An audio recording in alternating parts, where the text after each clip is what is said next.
Yo, episode 122, Toys Alive tonight. Ryan Lintner collection coming up.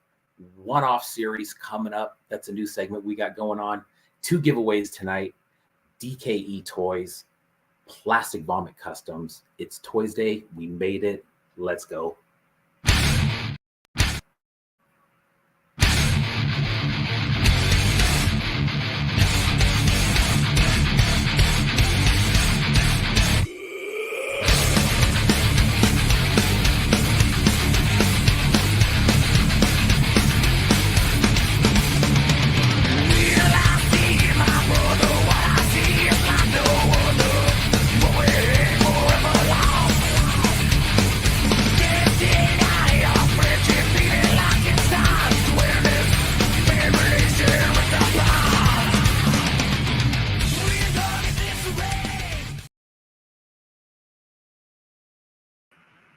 Boom. Oh, hey. Hey, how you doing? Oh, hey. That's not bad. That's not bad. Yeah, but, It's not bad. It's not bad, man. It's an interesting fun way of bringing in Toys Day, homie. It is. Yeah. Fuck yeah. Dude, what an episode we got tonight. Ryan Lintner, we were chatting with him just a few minutes ago, getting all set up. What's up, dude? You know what I'm probably most excited about, actually? When I crept in this evening, you and Ryan were actually already just chilling, chatting away, dude. We've talked about it before. One of the best things, if you can get a guest in that you were just hitting it off already, like 2 homies just talking toys, You know it's going to be a fun night, dude. So I was glad to see that you guys were just hitting it off like that, man. Dude, it's something about like a collector series, somebody else who doesn't, necessarily make anything, but I don't know, dude. I don't want to say the conversations are different, but sometimes the conversations are different. You know what I mean? When it's just like collector to collector and you can kind of talk about artists and pieces that you have and what you like and don't like. And dude, I'm pumped. You know what I mean? I feel like an hour for this dude is not going to be enough. We'll just have to see how it goes. We may not even see everything, dude. Who knows? I know that his collection is like fucking outstanding. Yeah, no, I think we're definitely going to run a little short on the 1 hour there. Hey, with all the excitement of the intro coming in, I'm going to quickly do a quick little rundown of all the homies hanging out in the chat there. Super Terrible Toys is actually kicking in at 7 p.m. They ended up coming back on in. 8-Bit Mike, we've got you coming in the next couple little weeks here. Michael George, what's going on? Suki, a.k.a. Vote Toys, what's going on? Zymetco, how are you? Where else are we on here? Lost my way. Boom, Zymetco, Bootleg Toy Co. How are you doing, man? Circle Station, how's it going? Jasmine, how are you doing? Boom. Dre Zays, what up, dude? Lindsay Rapaway, what up? And Bliss Perceptor, how are you, homie? A couple of the dudes over from the UK hanging out this evening in Aussie. Ashley Alvarado, I did end up catching your comment on the post for the giveaway tomorrow. You ended up being one of the last ones to sneak in there. Same with Lindsay Rapaway. But you guys are going to be on the wheel. Mr. Ordinary, what is going on, homie? Plastic Vomit Customs, what is going on? And dudes, thank you very much again for beautiful, beautiful parts of that giveaway donation that you've tossed B's way. Insane. All right.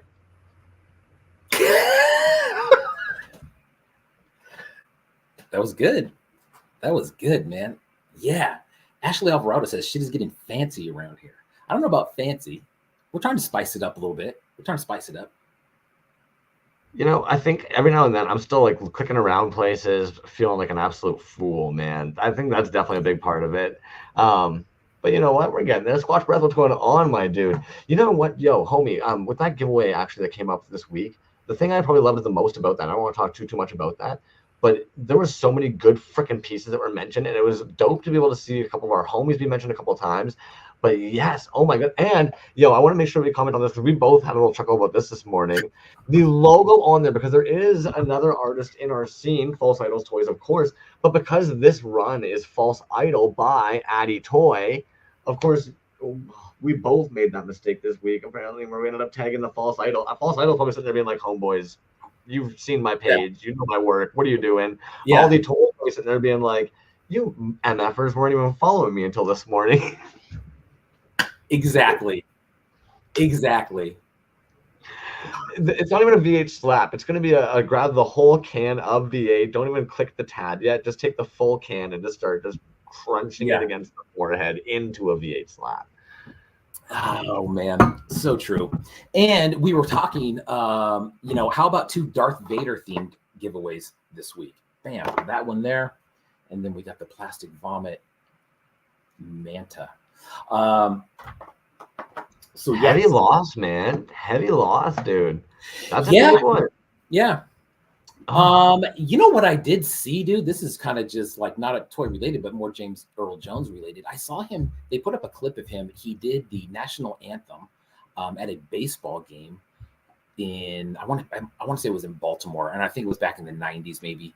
But the way that he did it, dude, he just read it. Like he just read it, as opposed to sung it. Dude, that was nuts. That was nuts. Anyways, not to go back into this, and I'm sure most of you, if you did watch any of it, it was probably just it was on there, like The Big Bang Theory, man.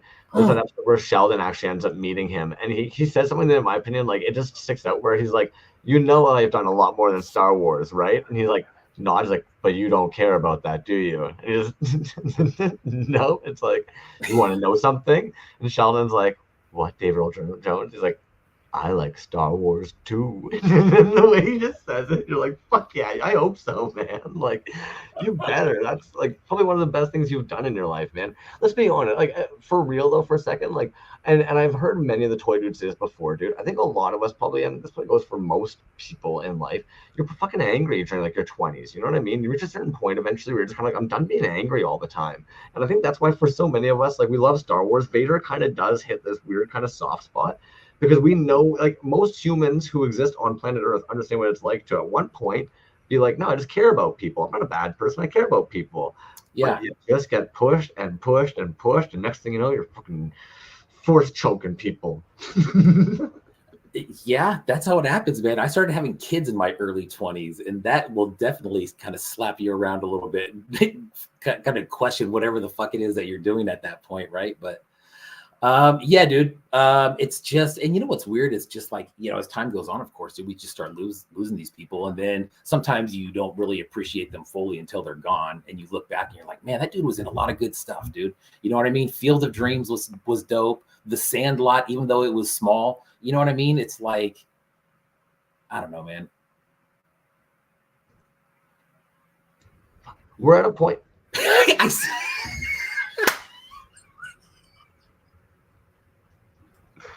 Yeah.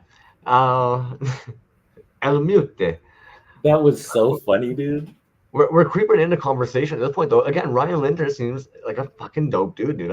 There's somebody these could be conversations with. I don't want to get too into the conversations because I know they're going to be showing off their collection. We're going to be seeing things. Some of this will all probably kind of come back up and resurface again. Yeah. Yes, Drake, Rambo Kiss, what up? On Fake Name, how you doing it? But did you want to cover any of the news? Or you want to save that for a little bit later on? You want to bring Ryan in here, knowing they've got a fatty collection to show off? We could probably do a little bit of news. We got a few minutes. We got till about 6:15-ish, I think, before we bring him in. If you think we can get some news in, if not, look at this. Look at this. Now, I want this. There we go. Oh, let's make it sweet. We're gonna hide it for a second. Oh, scroll across the bottom. Why aren't you just scrolling, baby? Yeah. Is it too fatty? Is it too big? No, I want to get to that sexy scroll across. Yeah. So when in the banners, you know what? Let me see if I can do it on my end. Let me see if I can do it on my end. I clicked scroll across the bottom. Did you? There. Oh, heck yeah. I told it. I was like, this one scrollies. It does. This one, it's all fat. That one, no scrolling. Maybe it's special. But you know what? That's okay. If anything, that's okay. And we're going to actually do a quick little, if we're going to be doing news anyways. Yeah. Here I am, unprepared as usual. But I should have a bunch of tabbies actually open. Might as well pull those up and we'll get those a quick little run through because... Boom, boom, boom, boom. One day we'll get this all sorted. Oh shit! I'm missing the. I'm on the wrong screen here. Because this weekend we've actually got and I've got it sitting there because they're saying that they're going to drop tomorrow, but quite the variety in them, man. Mm-hmm. Last year worked on something non-5.5 style, non-5.5 style. There we go. I can read. A static figure, collectible yet unique. Today I show the result. This Saturday I offer for them for sale, in claim sales. So if, you know what? And I know Ryan's going to actually join the collection anyways, but I'm going to pull him in because if we're looking at news, they fucking like toys. Ryan, what up, dude? I'm going to pull you in there. I didn't even give you a heads up or a warning. You're just in now. What up? What's up, guys? Ryan Lintner. Hi. Introduce yourself real quick before we just start just talking toys. Introduce yourself to all the homies, please. I'm Ryan Lintner. I'm from Pittsburgh, Pennsylvania. I'm an avid toy collector. I love this scene so much. I've met some of the best people I've met in most of my 40, almost 2 years on this earth. I just love y'all. I love the work you guys do, and I will keep collecting as long as you guys keep putting dope shit up. Much love. And just like that. I'm telling people, they're like, who's on the show this week? Ryan Lintner. Some people aren't familiar, and I'm just like, dude, one of the most passionate dudes out there as far as collecting goes. I love this scene, man. I love it. Do you have any Javaho pieces? I don't have any Javaho pieces. Yeah, man. He's got a good little, I mean, it's typically 5.5, but he's got he's done a couple little random ones recently, dude. Look at the pores on some of these. Like, what the holy shit? He just started following me today. Oh, dude, he's dope. He is. What a nice individual for somebody. Like, those are so fucking sick, dude. Those are awesome. I love those colors. Oh my god. The dude, in my opinion, dude, he's 5.5 royalty, dude. Straight up. I love a 5.5. Look at that shit. Jesus. Wow. Crumbs, can you go back up to the one and click on the right at that Wolverine is sick. It says taking pre-orders now. Look at that, dude. I knew that was gonna be the one you wanted to see with the soft goods on all the accessories, man. Wow. I cannot wait until these things come in, dude. I cannot wait. I've cleared a spot for them. It's ready to go, dude. Did you the pair?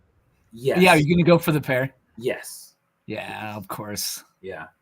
Dude, they're so crazy good, man. I think he actually posted pictures today of it was like a little process shot. And it might have been, I can't remember if it was a post or it was in his stories, but that must have been in his stories. Wow, he's doing some yes, right there, stuff, dude. man. Yep, there's the arms right there. I love seeing that behind the scenes stuff, man. That stuff is so fucking cool. Yeah. Oh man. So what's he gonna do? Probably like a run of like 5 or 6 of that? I was trying to count how many sets of arms he had in there, and I think there was about 7 each or something like that. But okay. I mean, anything he does, dude, is so damn good. He does a lot of one-offs, but he's got some series going too. That fucking Wolverine in the yellow and brown was sick as fuck, dude. Dude, that's what I'm saying, man. God damn. Dope. You know, like when I'll tell you this, man. When I first started collecting, and like I would always see you like getting all the goods. I'm like, man, what is this? What's magic does this guy have that I don't have? I'm like, he's getting like everything. Just don't be an asshole. No, not at all. You're just vigilant, man. And like I learned a lot from you, dude. Seriously, like, dude, alarms are your friends, dude. Alarms are your friends. You have a list of alarms when they go off, and you title it, what it is, and where to get it, and you just go get it. And dude, I'm sure you do this too, man. Like, for instance, we were talking about that Skull and Void piece, right? Yeah. That just came out. That thing was gone fucking instantly, dude. Like, how the hell are you even? It's almost a lot of the times, dude. It's just if you happen to be online at that time. For real, like if you just happen to be like maybe taking a shit and looking at Instagram, and you're like, oh, this is what's going on. Dude, that Digi Dave piece though, bro. But B, you mentioned the Skull and Void Doom Tracker, and we definitely had not been chatting. That was, again, we have a guest this week with us that we talk toys with, like they're a normal homie. That was pre-show. We were even talking about the Doomy that ended up dropping yesterday. Skull and Void, welcome back to the scene, by the way. Yes. Welcome back, Skull and Void, man. Yeah, Skull and Void actually talked to him. He will be on the show here. I think right now we're scheduled out through October, so we're going to start working on November here pretty soon. But Skull and Void, he's going to be he'll be joining us sometime there. But these are amazing. He's back on the scene, man, and big what time. We saw yesterday. I mean, big time, dude. And I don't know if he's still tattooing or not, dude. I know that he had made some posts saying that he was kind of moving on from that. And hopefully he starts, he's doing more toys. It looks like the dude is my there. Dude. That, dude. Come on. Come on. Look at that. You know what's funny is, dude, a Doomy like it wasn't like that. It was a different one from way back, dude.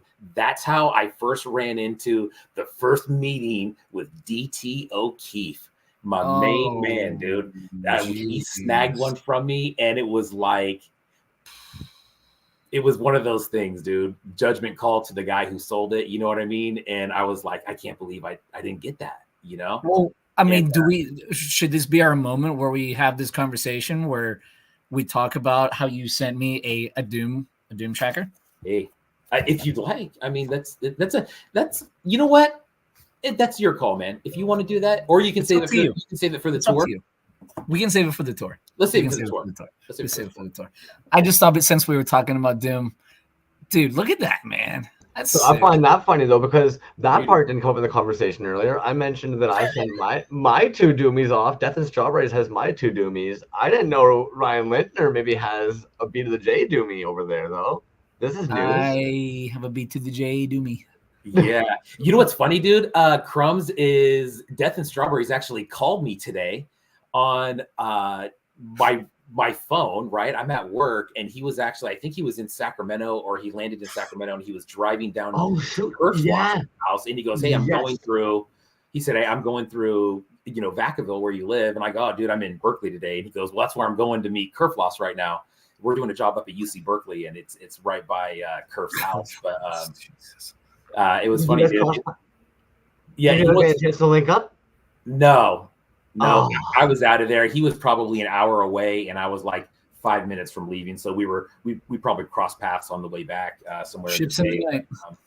It's funny, dude. His real name is the same. He has the exact same real name as a dude I work in construction with, and I thought it was that guy. And then I'm looking at my phone, and I'm just like, oh, wait a minute, that's an Arizona number. That's not Kerf. Yeah. Anyways, yeah. Kerfloss and DNS today. How about that? But now we can talk about this sick ass Dingy Jade. Come on. That is dope, man. Now, as far as I know, this is the first one of these, right? Like, this is the first time I've seen this shit. Yep.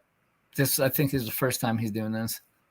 Beautiful, man. That is so sick. That face sucker, man. Mm-hmm. That's so sick.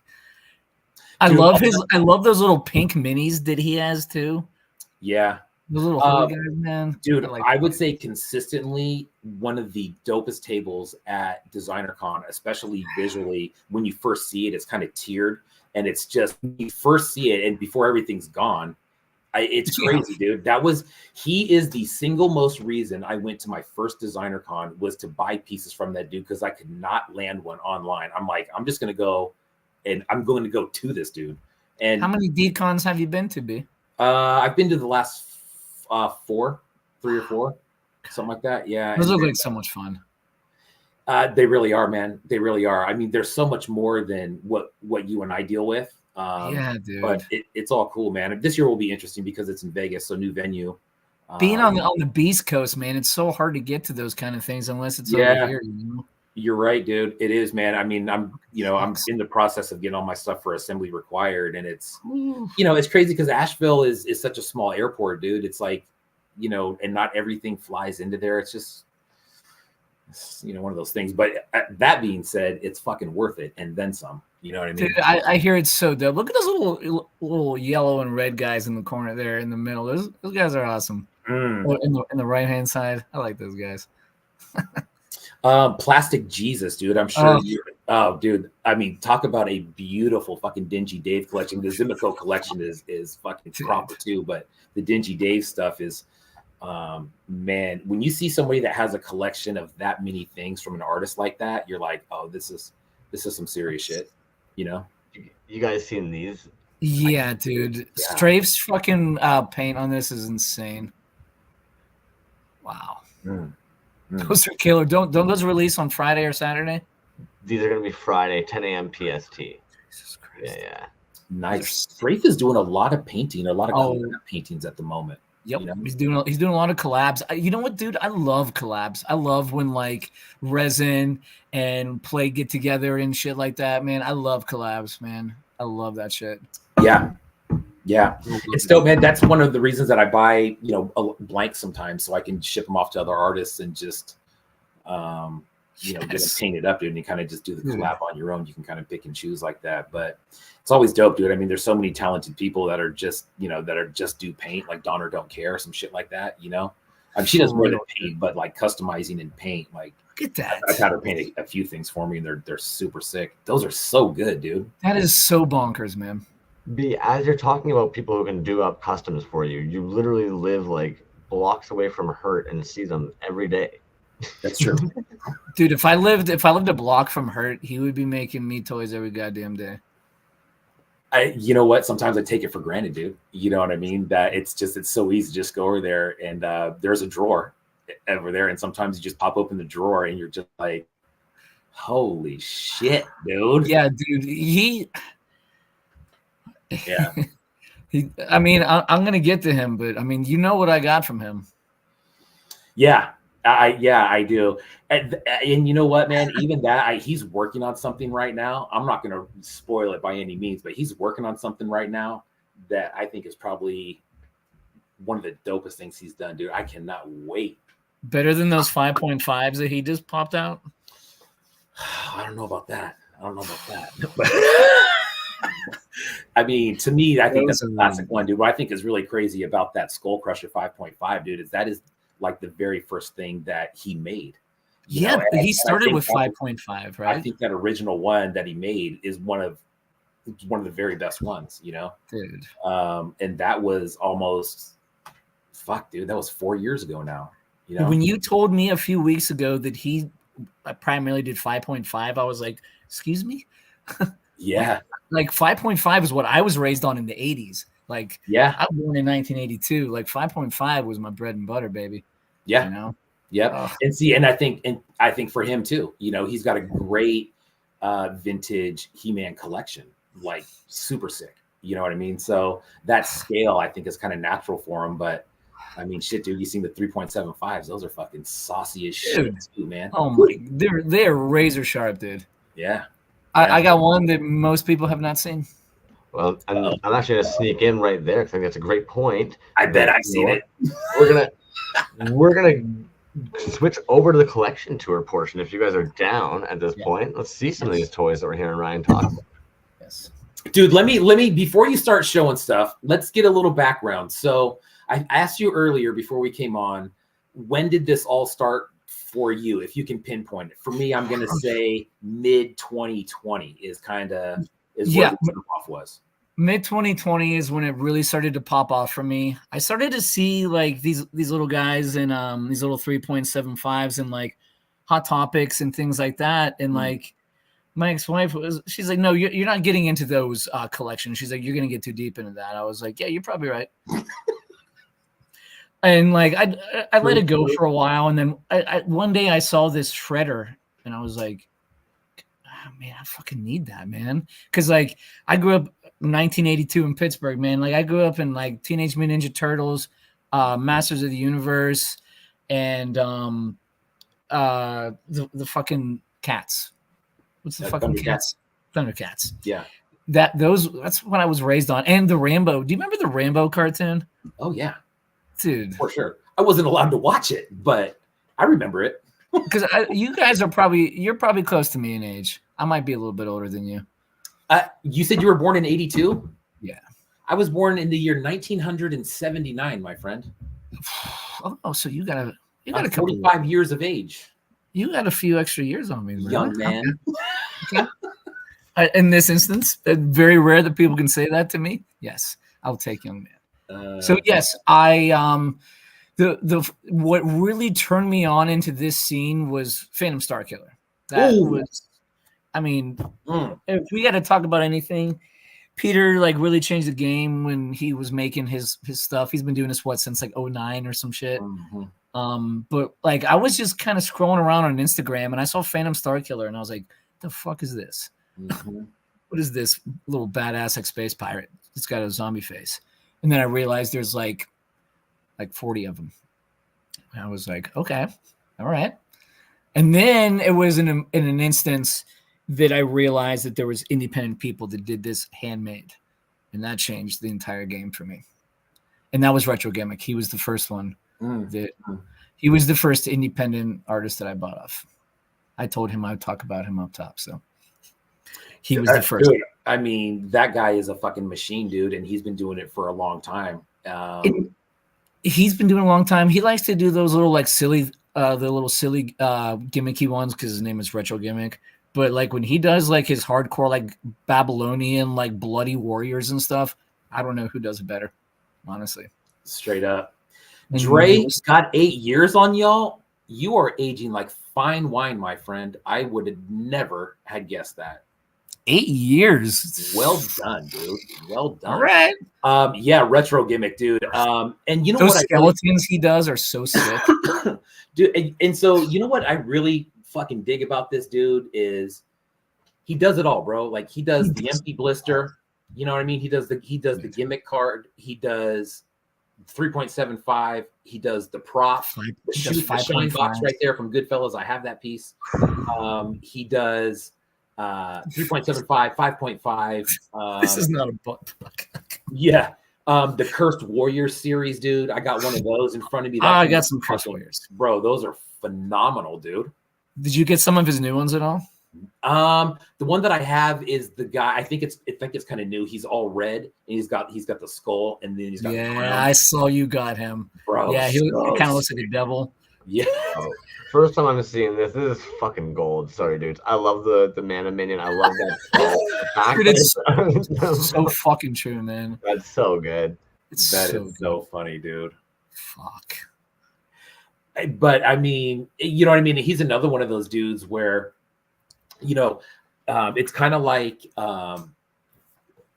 you know, there's got to be something in you to like strike early on current events and do it really good, man. You know what I mean? Immediately. The guy who does that, who has fucking perfected that, Sir Collect-a-Lot, dude.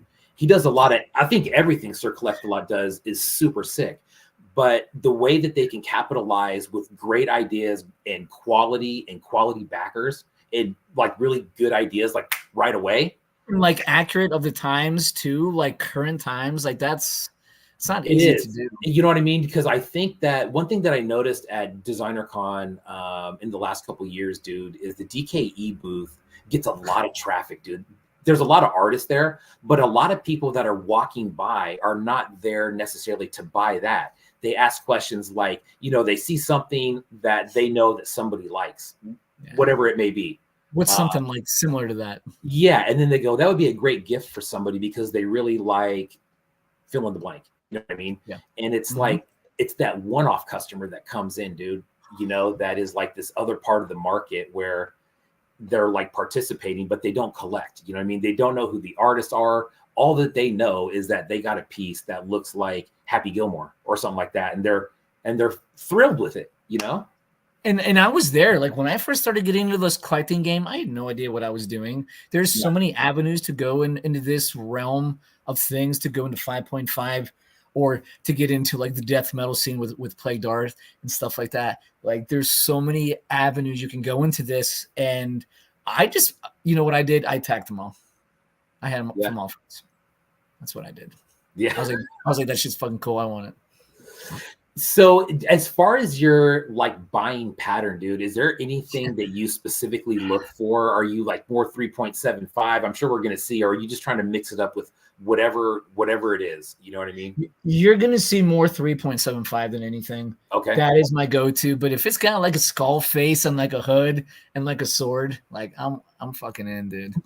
Fucking winner, right? It's a winner every time. And I don't know if it's like because I got a thing for Skeletor or what, but it seems like whatever that skull touches, it's money, dude. It's like, and if it's a Skeletor, like the one that fucking Strafe made, that's next level Skeletor shit, you know. But you are right. It is because I grew up idolizing Skeletor in the 80s, so therefore I like a skull and a hood. Yeah. And if it's got a Misfit skull to it with a skull and a hood. Yeah. So you started, so Phantom Star Killer, dude, that's very cool, dude, because mine was the fucking exact same way, bro. But I saw mine in person at Super 7 in San Francisco. I walked in and saw a wall of them, and I'm like, what the fuck is that? Which one was it? They had a few at the time. The one I specifically remember is the one with the Beast Wreck backer that he did, the black one. That right there is probably, besides some Pendragon and some Epoch shit, that's one of probably my, the dopest backers that I have. And I had no idea, man. I had no idea who he was or None. Nothing, dude. I was there to look at. I thought it just came from a factory. I didn't know that a dude like made that in his home and then had it made. Like when I found that out, I thought that was like literally the coolest shit I've ever heard in my life. Straight up, dude. I remember seeing it and thinking, dude, have I really been away from this stuff for that long where I just don't know who the fuck this is? He started doing some research, and I was actually talking to the dudes. It was Brent from Where the Toys Are. I started talking to him. He works there, and he kind of broke it down. And he's like, he's this guy, and blah blah blah. And then he says this. You ever seen this dude? And there was a whole row of Healy made figures, dude. The old 3.75s from those. And I'm just like, who's this? And he goes, yeah, this guy's been around for a while. And I'm just like, my mind was blown, dude. Like I couldn't buy enough. It was crazy. Healy made was my second mind blow. Right after I found Killer Bootlegs and what Peter was doing, and with Phantom Star Killer, I found Healy made, and you're gonna see. I have a lot, dude. But the thing is, they're $20, $25. It's so easy to grip those up, man, and they're so polished and so nice. Yeah, and the thing is, dude, it's like you could look through his catalog, and I still try to thumb through that thing, whenever I can, and I still see stuff that I've never seen before, and it's so crazy, dude, that some of that stuff you'll just never see it unless you know somebody who has it. You'll never see it for sale. You know what I mean? And you're just like, wow, that's sick. You probably could have sold 150 of those things, dude. But the exclusivity of some of that stuff, I think, is what I really dig. Like those sludge guys you have that you were just posting the other day, like those are sick as fuck, dude. Yeah, like think of the one-offs you guys have and that we're going to see tonight. And it's easy to then suddenly realize how some of these pieces are just out there, man. The thing that I like about the Babas, just real quick, just a note on those, dude, is that's an all original sculpt by him. And he's said consistently, dude, that is his favorite piece to cast. And it's just, the way that he made it makes a lot of sense. I think to artists that, carve their own stuff or sculpt their own stuff is, there's like zero undercuts and stuff like that. It's a really easy pull and stuff. But the way that he does the variations of them, man, they're just like every single one that I've seen is just a fucking home run, dude. Isn't Pendragon cutting his own stuff now too? He's doing his own sculpts and stuff. I don't know. I don't know, man. I saw those Safubi figures, those vinyls that he released over the last, couple weeks. Those were sick, dude. I have something absolutely ridiculous coming from Mexico that I was really hoping was going to come today, but it's going to come next week. So I will definitely show the two of you when that shows up. Nice. All right, dude. Let's get to it, man. Whenever you want to start, let's start checking it out. All right. So I'm going to start with someone who I made a connection with. Very indiscriminately. We were just, I saw his wares and I was like, man, I would like some of this. And when he was getting my my shipping order together, he was like, hey, are you from Western PA? I was like, yeah, that's what's on the address. And he's like, I grew up in Western Pennsylvania. And I'm talking about Kears Customs. He literally grew up right down the street from me. No shit. Yeah, dude. It was about 5 or 6 years apart. I'm a couple years older than him, but like we are literally like a 5-mile radius apart from each other. And he was like, dude, so every time I order something from my homie, he always sends me a handwritten letter. I have them all right here. These are all handwritten letters from Justin. And he always sends me at least one extra figure every time. He's a great dude, man. I've met him the last couple years at Assembly Required. Him and Cool Cat had tables. They either shared tables or right next to each other. But he's a great dude, man. We had him on the show, dude. I don't know if you saw his episode on the show, but yeah. Look at these guys, man. Like, yeah. They're mini, but dude, like the detail on these guys, like is next level, dude. Yeah. Like I got some of these ninjas. I put a couple posts of these guys up. Oh, nice. Yeah, dude, he had a great table last February. They're so sick, dude. Those And are then good. like I saw these ones just like a few months ago. They're like little like robot wrestler guys. They're so sick, dude. Oh, Cool Cat says they will be tabling again. Oh man, very nice. Those are cool. I got some cool. You know what? I love talking to him, dude, because I mean, I'm sure you obviously know, dude, the newscaster in him, right? Like when you start talking and he gets in that mode, it's just like talking to a newscaster, dude. He's got a so journalism oddly background. satisfying, man. Well, since we were talking about the homie, I feel like no time is better than to just hit it up top. You sent me this just yesterday. Oh yes, dude.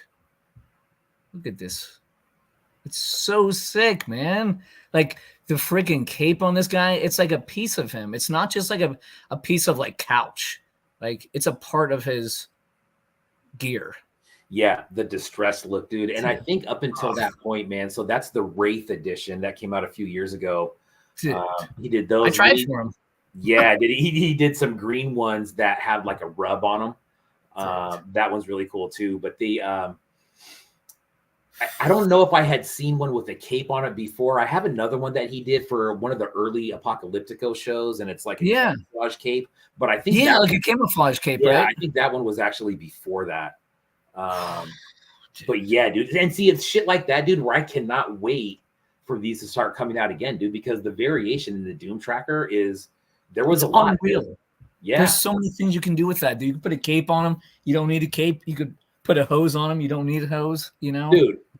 Translucent, glow in the dark. I love translucent stuff, man. Bro, he sent me one. I'm not gonna grab it, but he sent me one, dude. Or I got one from him. I'm just like, do whatever you want. So he sent me one with an optional head, and it's the only one I've ever seen.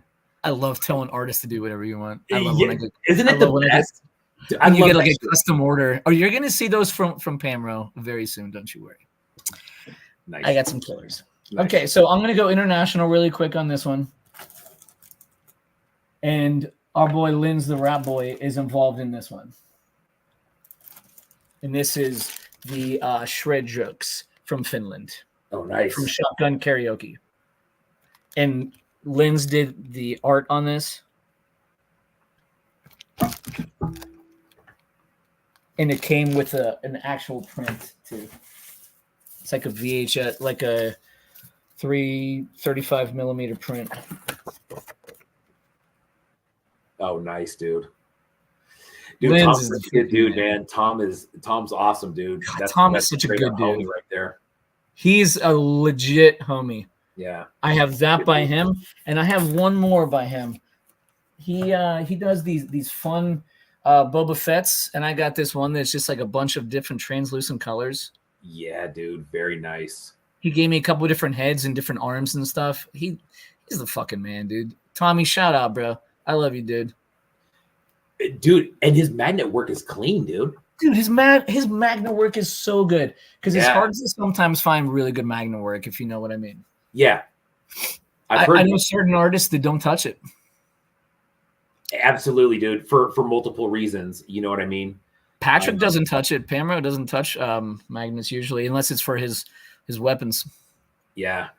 Yeah, I got a couple from him that are I know the heads are, let's see, actually, yeah, some of the heads I'm looking at them are kind of some of the heads come off, but yeah, not too much, dude. Not too much. I know what you're saying. Some things get a little loosey sometimes. Yeah. Do you ever fuck with Total Madness Customs? Oh, bro, absolutely.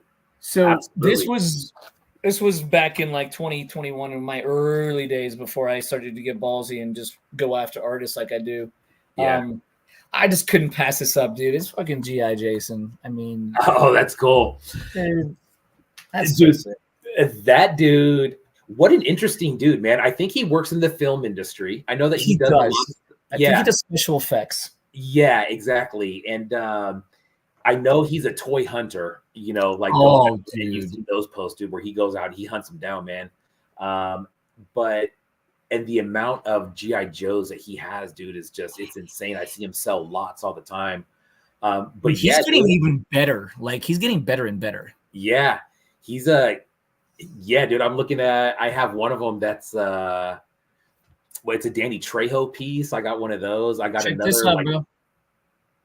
Oh, that's dope. That's dope. I love Rambo. Like, are you serious, man? Come on. Yeah. And then I got this for free from him. Oh, no way, dude. For That's free. dope. He just fucking paid it forward, dude. That's the kind of dude that he is, bro. Yeah, Look at that. He gave that to me for free, bro. that is nice. Look at the back, dude. Oh, man. That's awesome. Dude. It's a beauty. All right, so we're about to start moving around a little bit, okay? Okay, cool. So I'm going to switch to this one.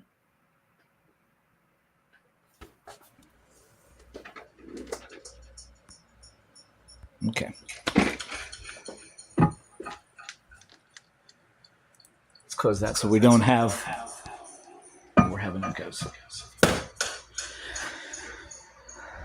Okay, guys. This is a very fun shelf for me. Let me spin this around here. Come on, you. What are you doing?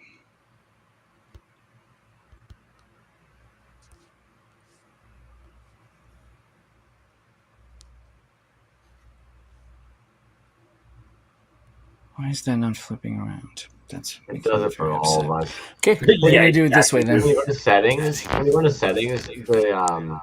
an option for the camera, and you got the mirror.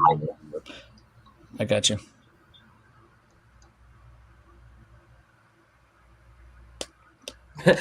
Fletcher's. He has like Jason's coming. God damn it.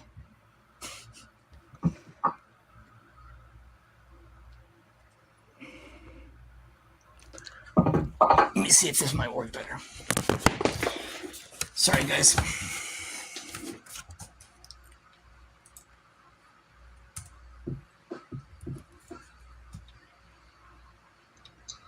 I'm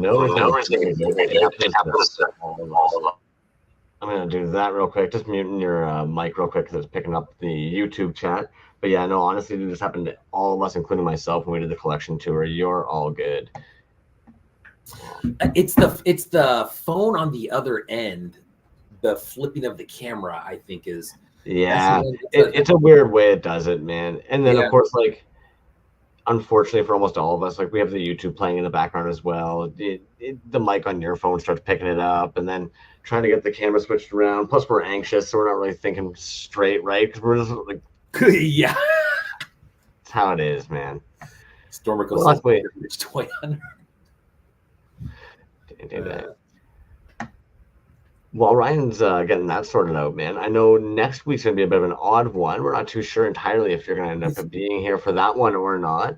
Yeah. But if you end up not being able to make it for that one, I've actually got a Splendid Editions box that they've actually fired over my way when Death and Strawberries was over visiting them. They ratted out my address, and a Death and Strawberries box sitting here. So if we need to, we've got some dampener boxes that maybe we'll and that Death and Strawberries box is actually about a year old at this point, to be honest with you. They fired it over this way, and I'm a weirdo. Yeah. If I'm intimidated by a box and I don't know what might be in there, there's a good chance that I will just not open it out of fear of not knowing what the fuck is in there and looking like an idiot by not knowing what's in there. Yeah, I was telling DNS when I was talking to him today, dude. I said, hey, I said, Crumb says he's got a box from Splendid Editions, and he's like, oh yeah. So he knows what's in there. He says he's in there. I was like, ah, shit. So maybe if you end up not being here, maybe I'll have to pick an episode where we bring Death and Strawberries in as well. That way I can probe them about Splendid Editions, or if Splendid Editions ends up deciding to stay awake for a little bit. He's in England, correct? Yes, they're in the UK. They're in London. Yeah. London, England. Cool. Ryan, dude, if you're good, I can even add, I see that you're back there on the other camera. I can add that one to stage here for you. And we can remove this. That work? Yeah, I hit mirror on it. Was it? Yeah. Because on the settings, then there should have an option over on the left-hand side there, general and camera, under camera. And then right below it, it should have two different options for you.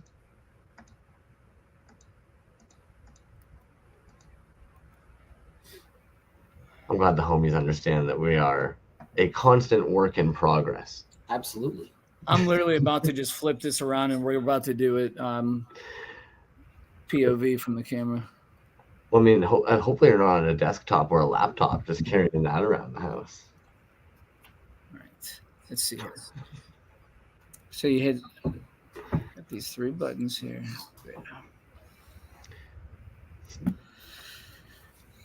I'm hearing double. I think this is the problem. So sorry, guys. Don't be sorry, man. I did the exact same thing on mine. Jesus Christ. Okay. I got the one camera off, so now we're just working with one. Jesus Christ. Hey, you leave Jesus Christ out of this. Leave him out. Suddenly becomes a whole political show. Yeah, we don't need that. So if I do this, can you guys see stuff? Yes.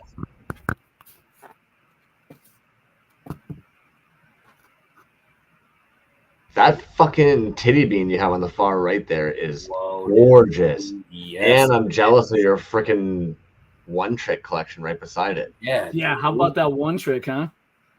Whew. How about that ninja right behind Snowtar? Yeah. Woof. And that meat collection. Now we got some dark rainbows in the front here. Oh, nice.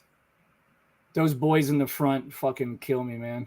Dude, that one on the left, that purple and blue, Ooh. with the white feet too. Whew, Yeah, and they're actually neon. They're like yellow and like purple and shit. Oh shit. I got a couple Vinny Chavs in the front here. Nice. Oh man, I don't know if I've seen that Vinny Chaplin you have there, man. That's freaking beautiful. Yeah, so I this like guy red on and white, dude. oh dude, they're sick, man. He does some awesome stuff, covers them in blood. I love it. We got a couple cool cats back here.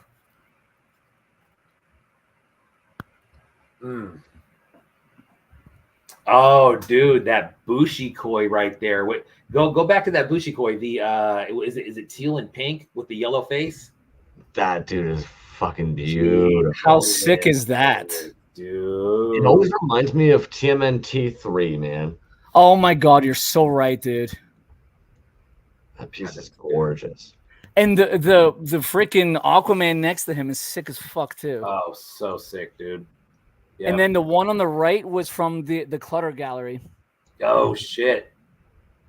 That's his maroon one. Red. Oh. Yeah. And then I got his fin right behind him too. Yeah. God, dude. Those are so good, man. Somebody mentioned it on the giveaway post. The boat, dude, that he has is fucking wild, dude. Oh, dude, that boat looks so cool. Are you guys fans of Misfits at all?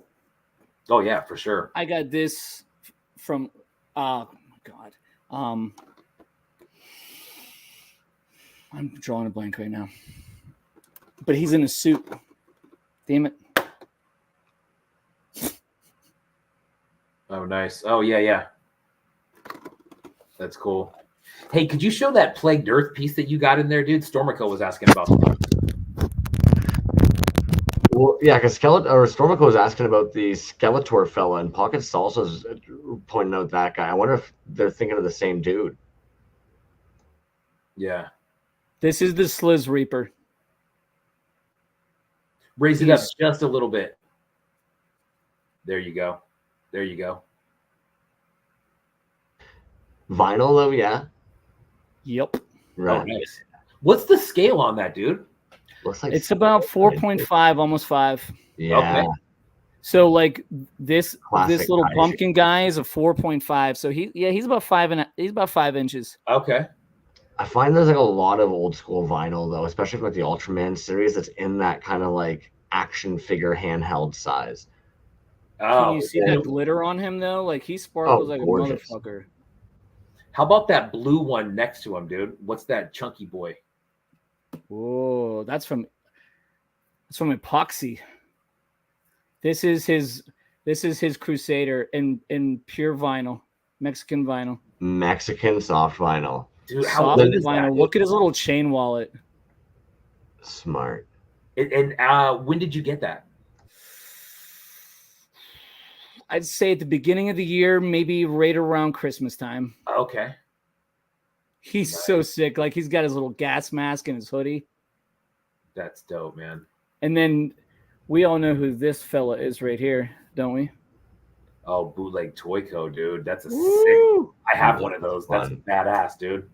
This Witch Doctor, he's so chunky and such a fucking Yes. badass, man. Absolutely, dude. Great piece. Dude, the paint on it's good. Oh, It's dude. fucking everything about that one is great, dude. So sick, man. Hmm. Are you guys familiar with Slow Pour? Oh, absolutely, dude. I got his baby Blueface. Nice. I think that's the one everybody was asking about in the chat. To be In the honest. chat, you're probably right. This is the one that everyone. So if you can see, I don't know if this angle is good enough that you can see his face or not. He's got a baby face, like a baby doll. Oh, okay. Oh, gotcha. Yeah, No, yeah. I would never would. It almost looks, especially with the cape, it looks like Skeletor's hooded skull face. It It does. really does.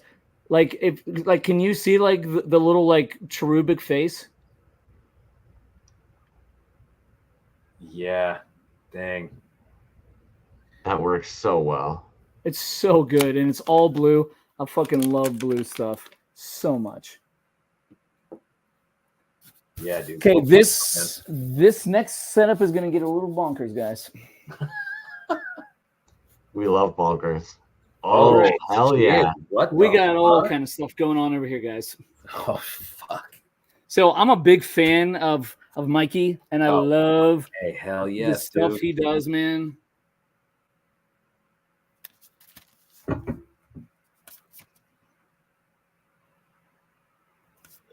A little bit lower.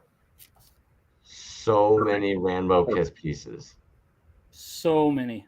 So I love Rainbow Kiss. now, when you get these, bro, do you keep them bagged like this when they're on display? Sometimes like, so right now, like I was saying, I don't have like an ideal like storage situation like I would like to have. So I do keep them in the bag. Like if they come in the bags, I take them out. Sometimes I keep them in. Hmm. This is probably one of my favorites that he's done. This is the Cleric. Oh yeah, dude, dope. And if you want me to pull any of these out, I will be happy to pull any of these out for you guys. Those are sick, man. That looks so good when they're in the bag like that. Isn't that crazy? Yeah, it looks really good, dude. I love Rainbow Kiss's work, dude. I love his sculpt work on those little Rot Wheels cars too, man. Those are dope. Oh my god, I love his punk ass style on these cards and like the little zines you get, dude. Yeah, yeah, dude. So this is a 101. Oh, that's dope, dude. I've never seen that before. He just happened to pop it in my DM. He's like, "Are you interested in this?" And I was like, "Give it to me." Oh, absolutely. So it's an actual painted warlord with like some card art. Ooh. Not too shabby, you know. But you're right, dude. The simplicity and just the black and the white and the kind of Dude. punkness of the Oh, cards on the bagged ones, dude. It's so fucking good, dude. it's There's so something super like, simple and so good about it. especially on Space Guy. It's something about like the way it says Space Guy and just the way that like the black and white and you got the little guy in there. I fucking love it so much. Yeah. It's so simplistic. His are so cheap, but they're so well done. They're static figures, so they don't move. But Right. God damn it, they're gorgeous. Dude, and it's, you know what, man? His pieces like that, you're absolutely right, dude. And everything you just said, they hit it so well on multiple things, dude. You know what I mean? Look at this guy. And especially Cool as as a fuck. display piece, dude, you know what I mean? If it's static, like, dude, I'll buy static shit like that all day long, man. All day long. Look at this translucent purple and blue Space Guy. Dope. It's Well, shit, I know crazy. he's buying all the space guys. Holy shit, dude. Yeah, I did get all. He says that I have more than anyone has of his. Yeah, I have a couple. I think I have one or two. But yeah, dude, they're all of them are so good, dude. I actually put one of those Bosks behind me. Those straight up boots that he's doing recently, dude. Those are Dude, those are great. so sick, man. Yeah. So, I gotta ask though, who's doing all the cutting boards that are right beside there, homie? Oh yeah, I think my mom had something to do with those, like in the 80s, bro. I'm staying in my parents' basement. No, that's fair, but I just love how you're just like, yeah, I think my mom had something to do with them. Those are fucking dope, those are legit, man. dude. Those are absolutely gorgeous. That's why I had to ask, man. There you go. Oh, snap. What was that? Is that an ocular rhombus? Yeah, that's ocular rhombus. Hell yeah, it is. You tell that signature style, man. Dude, this is one of my favorite pieces that I own. Yeah, dude. Like, look at that, like, blue dusting, like, on the legs. All, like, the accessories and, like, the wording and stuff. Like, this dude is next fucking level, man. Bro, that dude right there, the way that his mind works at the rate it does of creating figures and giving them names and stories, the rate that he does that, dude, it is from another planet, dude. Like, look at this helmet, dude. This is crazy, man. Dude, when he was on the show a while back, dude, I think it was, I want to say maybe right before Assembly Required or something like that, dude, but he was in his shop and it's just, phenomenal, dude. And then he shows up to Assembly Required and he's got like over 200 one-offs, dude. I have more of his. This actually came in a coffin. Oh, that is sick. That alien head. I love like this little plastic. That's exactly what I was gonna kind of point out, man. Like I love that even though they're not casting the translucent like we maybe see like in the Dingy Daves or like we maybe see in the Strafe 7, they've found their way of still getting the look they want that the homies are getting in the scene. That's sick. Dude. And it's so sick. Like if you look at this close up, like he's got like lines and red dots on his face and shit, man. This guy looks like something out of like Dr. Doom's Nightmare. This is still ocular. Oh, this light's gonna fuck me here. Hold on. Lighting. Every toy collector's worst nightmare. I'm telling you, dude. Every time. Oh, there you go. Yeah, dude. And that's what I'm talking about. That as far as the paint style on the backer, and then he usually throws it on the bubble and sometimes on the figure, dude. But that's like, I would say, as far as paint apps go, dude, that's like that's a little, chef's kiss right there for him. And he's like, "Oh, you can take it off the card. That's just for transport." I'm like, "No." What? What are you talking? Oh man. No. Yeah. If it comes on a card, it stays on a card in my book. Yeah, dude. I think for the majority of mine are mostly like that as well. Especially if they're sealed in there, dude. Like there's no way I'm going to damage the card to take that out, This guy is like a half reptilian, like serial killer. I will say, if the piece comes in and unfortunately damaged due to it shaking around in a blister or something, I'll very carefully take it off to do a fix. But generally speaking, I mean, yeah, I'm not. If it's sealed to the blister, it's sealed. I mean, Ocular even puts like paint dust on like the blister. Yeah. Like No, 100%. They go above and beyond with that. Let's not fuck around. They do that with the clamshells sometimes as well. I know B used to show off a couple of the clamshells they would have, where it would have like the blood drip going up on the side of it with that same splatter effect that they do with the spray cans. Dude, it's so good. Well, I'm going to go back to what you said real quick, Crumbs, because you're absolutely right, dude.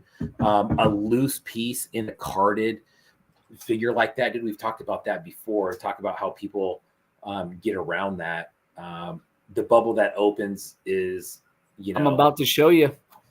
Yeah, like that. That's always good where you can wrap the figure separately. But there are pieces for the kids. Yeah, there is a lot of pieces out there where it's just sealed in. And I don't know, dude. I've had them show up before, where they're damaged, and then you really have to get like creative on how you're going to open that and then seal it back up. Those are great, dude. Those DKE blisters, man, those are badass. Yeah. We all know who this is from, right? Was that the one that you won? That's the one I won. Yeah, Plastic Vomit, man. That's a dope one. He said that it's one of his favorites. And Yeah. one of his favorite backers, too. It's so sick. It's like that 50s like monster one. Yeah, and simple, dude. You know what I mean? Dude, it's so simple. It Yeah. looks like a comic almost. It's so good. Yeah, just the And whole it's so setup, dude. crisp. It's like shiny and nice. Yeah. Those they display really well, dude. You know what I mean? And then you just snap it literally right back in its spot. Goes right back Yeah. in.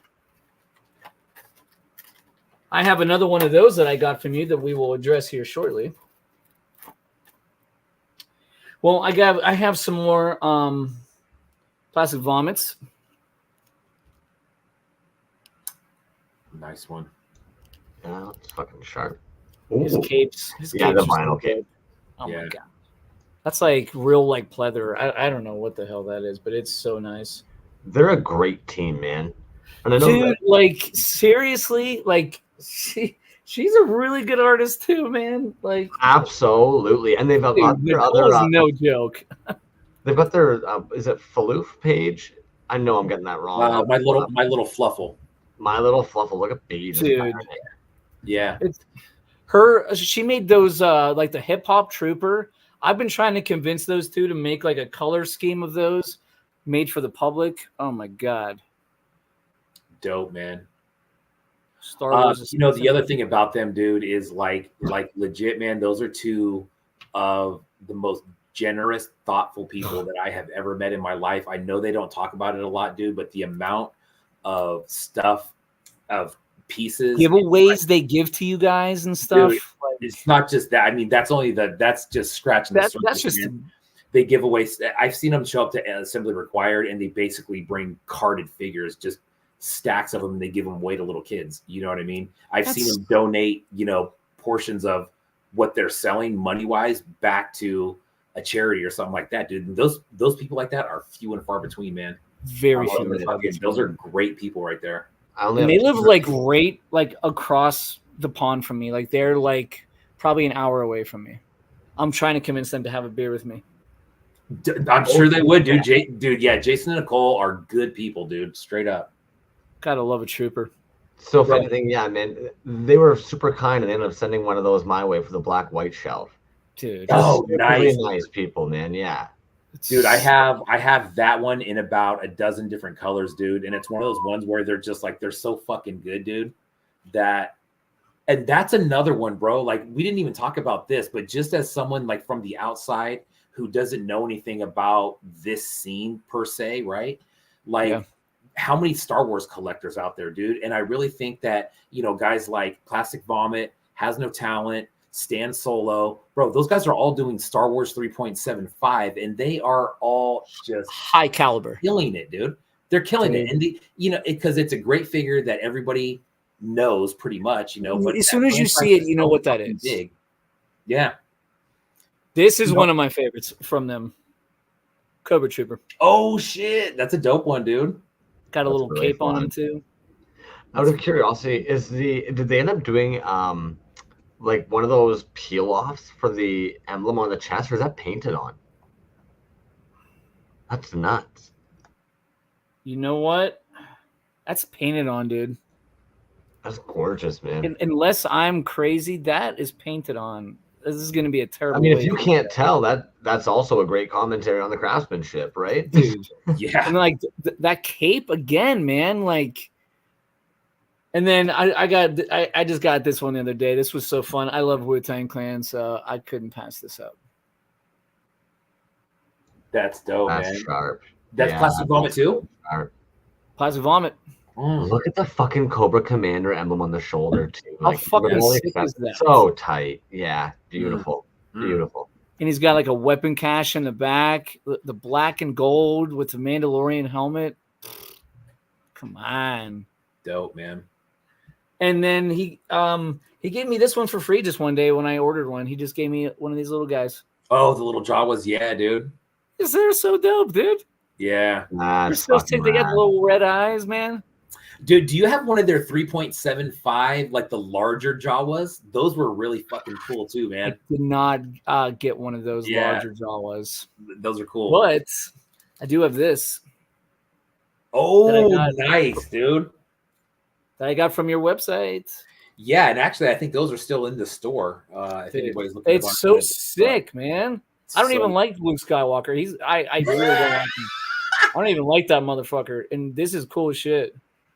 I heard Luke knew that Leia was his sister all along, but he went for the kiss anyways. I heard that too. That's a sick ass card, man. Joe Dirt.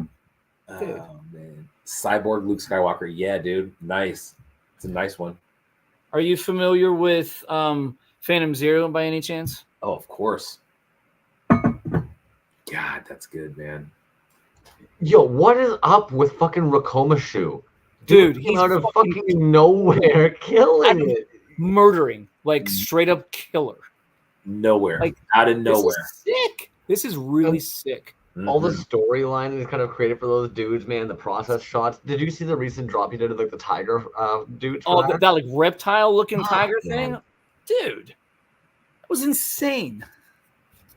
Definitely excited when I see new makers just bust out full figures like that. We were talking about it a couple of weeks ago as well, and like, you know what, static figures also equally beautiful. I've got nothing against, no discrimination against who's doing what, but the craftsmanship and difficulty of making a 5 like points of articulating figure and it all working, whether you're going with pegged articulation or you're doing like the different joints that you got for like the those joints in the TMNT or the freaking Gladios or magnets. It's like, it's just something about being able to make 5 different molds or several different molds that all work successfully to get all the pieces to line up, the amount of sanding, the amount of balancing. It's like, it's just something I think everyone wants to try. And then Rakomashu just fucking comes out of nowhere, busts it out, paints it up, sends them out.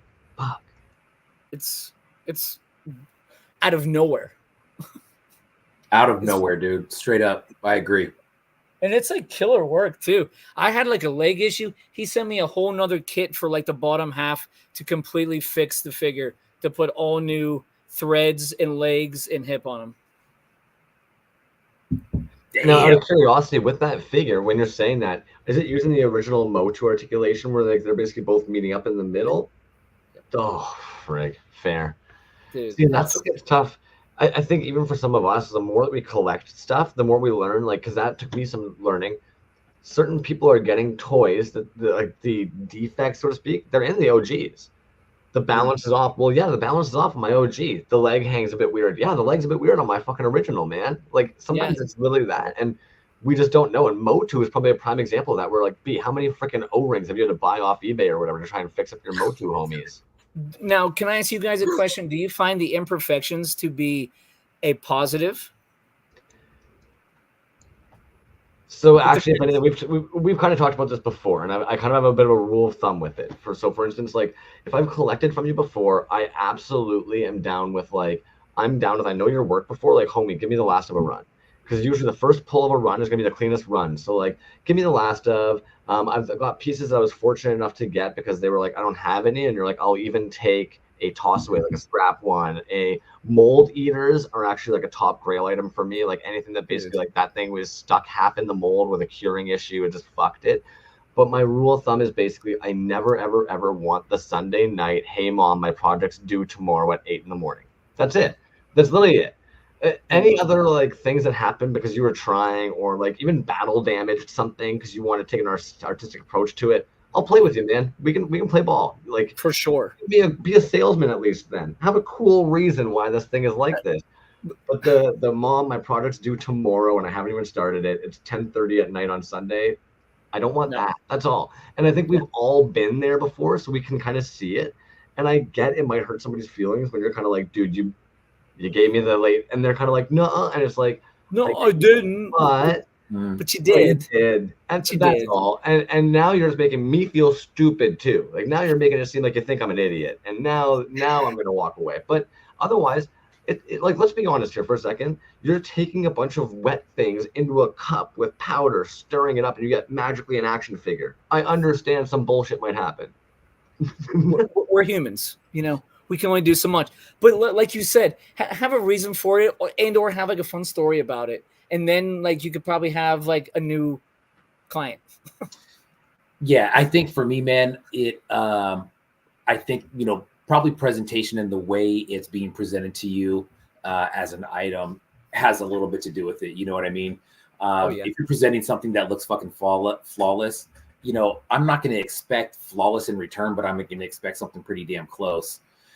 What I think is funny though is that I think the longer that we go on, right? Like I find as a collector, flawless like this. Yeah, exactly, right. Finding older stuff, for people that you can see have made a marked improvement. Titty bean, resin, toys, even. Yeah, there you go, dude. You know what I mean? So now if you had a piece, from 4 or 5 years ago, that's obviously not the same quality as that. To me, right now, I'd be like, oh fuck yeah, dude, this is vintage resin blood. You know what I mean? Those are sick right there, dude. I hope he makes it in the final. And it's like 4.5 also. That's dope. That's way bigger than I thought. Look at the beams, dude. Come on. Nice. But that being said, dude, with as far as like the quality goes and stuff, I think there's a lot of other stuff involved. Dude. Like Crumb said it, if you've and I agree with that too, man. Positive or negative, simply a byproduct of the indie toys. 100%, dude. I agree with that as well. Like you said, shit happens when it starts to get something where it almost, I don't think anybody's doing it intentionally. But I think people's QA, QC methods are different sometimes. You know what I mean? And it's a bummer when it's motivated by, I got to get this out because I got to get paid like right away. You know what I mean? I think we've all seen or heard of somebody that's been in that situation before, and it never turns out good. And you can tell when it's a cash grab. You can tell when they're just trying to sell just to maybe make an ends meet. And like at certain times, I'll help someone out, but like, I mean, you can't do that every time. Yeah, exactly, man. And I think there is, definitely beauty and flaws, especially in this in this arena for sure, man. You know what I mean? And like I said, dude, when you've collected somebody for 2, 3, 4 years and you see that progression that they're getting better, the stuff that maybe you were kind of bummed out of, when you first got from them, and you see how good it's getting now, I personally like that part of it, dude. So it's a weird kind of cycle that you go through. You kind of start off that you're bummed, and then if they keep on going, it actually turns into something where you're like, fuck, I'm glad I have that. Is that a resin blood? That's resin blood. And is that airbrushed? It is airbrushed. It's his reptilian, like alien kind of thing. That's so fucking cool, dude. Let's be real. Between hand painted, airbrushed, fucking spray can, marbles, over pores, translucent pores, like it's hard to tell what the hell something is sometimes, man. Like I would have easily thought that was a pour, a double pour, like a marbling or a intentional pour to try and get those purple hands. That fade on there, dude. And I think we've all seen artists on there where like right around his waist, you got that purple blue. When people start to experiment with airbrushing, it's obviously from when you start off to it does not look like an easy process. I mean, practice make person, but look at the fade on that shit, bro. That is sick. Look at the fucking hands, dude. Mm-hmm. And that cape, dude. Resin Blood's capes, bro. That's one of the first dudes that I started collecting that had like some really custom capes. And dude, a cape adds so fucking much to it, man. This was $30 on his website, dude. That's great, dude. That's a killer piece, man. That's a crazy good price for Eddie. Yeah. That's good, dude. Like I said, man, great table at those shows. I know you're listening, Eddie. You better have a table at fucking Assembly Required. Don't come in there and sell me shit out of your backpack. I'm going to buy it. You can't be a collector and not have one of these. Bro.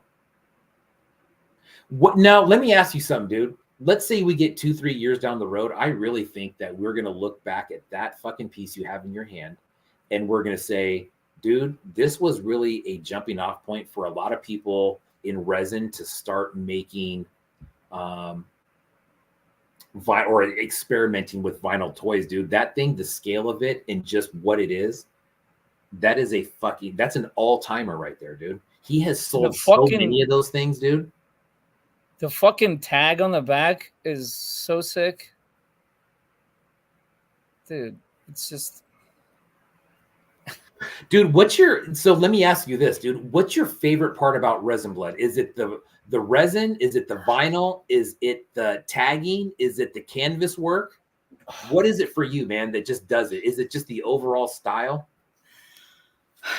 Man, it's honestly like a little bit of everything, if I'm being completely honest. It is the resin is the main thing, and the styling, and if it's on a card, like if it has sick card art, I mean, that's I'm not opening that. Yeah. You know what I mean? Yeah. It's not getting opened.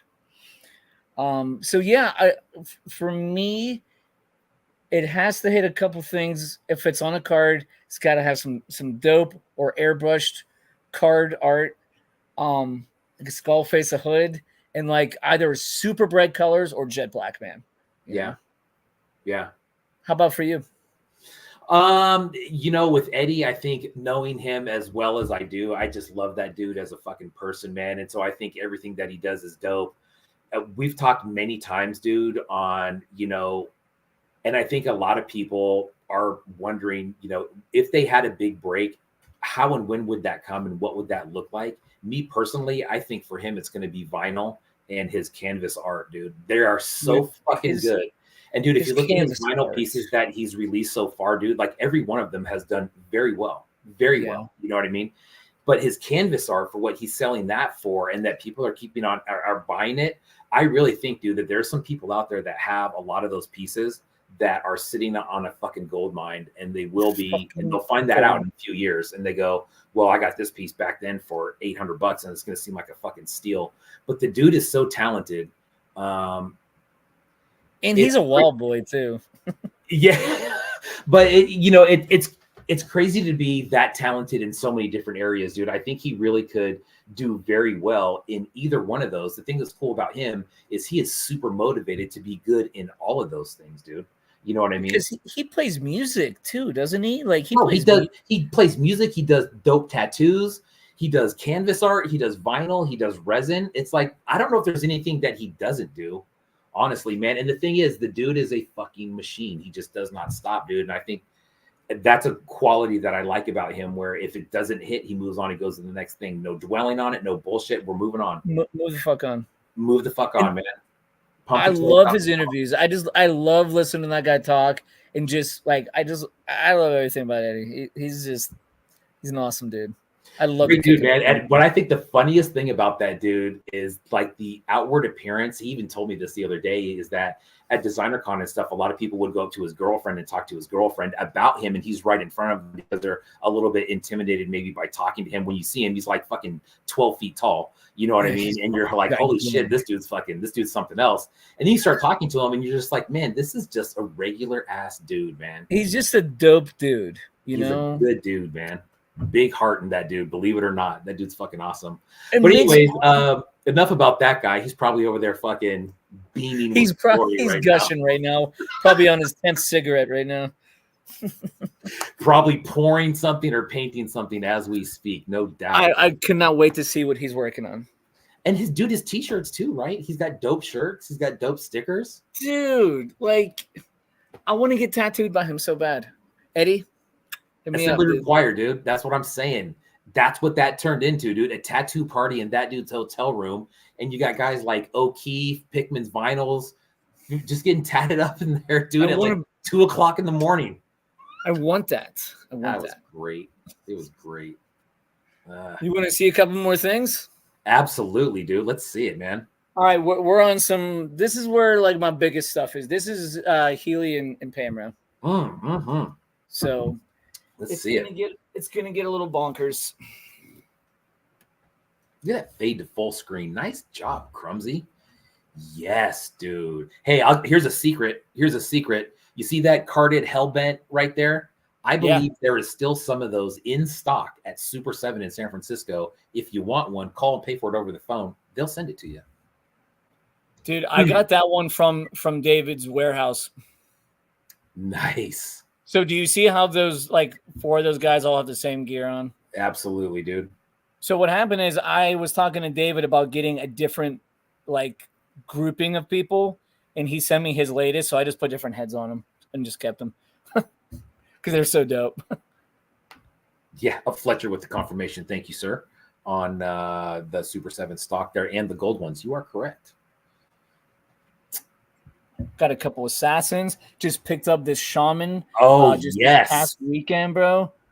Yes. How do you Look at like that, the colorway that you got, dude? Those were random picks. I love random picks. I'm very Yeah. happy with it because he looks like an 80s rocker. Dude, he does. I was gonna say, look at that. Yes. He looks like an 80s fucking rocker, dude. That's It's like his dope. guitar over his Blonde shoulder. He's ready to tips. go to fucking battle, bro. Hell That yeah. purple and black is underrated as hell, Dude. man. Straight up. Cromie, you are so right. Like, I love that his face is purple, the black beard and that yellow hair. Oh my god, so sick! It's my first shaman. I never get him before. I Dude, got a and couple all of of these. I got a couple of these fellers. Oh man, I'm telling you what. These wrestlers are so fucking sick, dude. I think there was a couple comments actually in the giveaway this week, and somebody was talking about the Healy made wrestler figures, dude, and they're just, I mean, King Spiders, yeah, they want to get them all and put them all in a wrestling ring. But you were right; they were mentioned a couple times.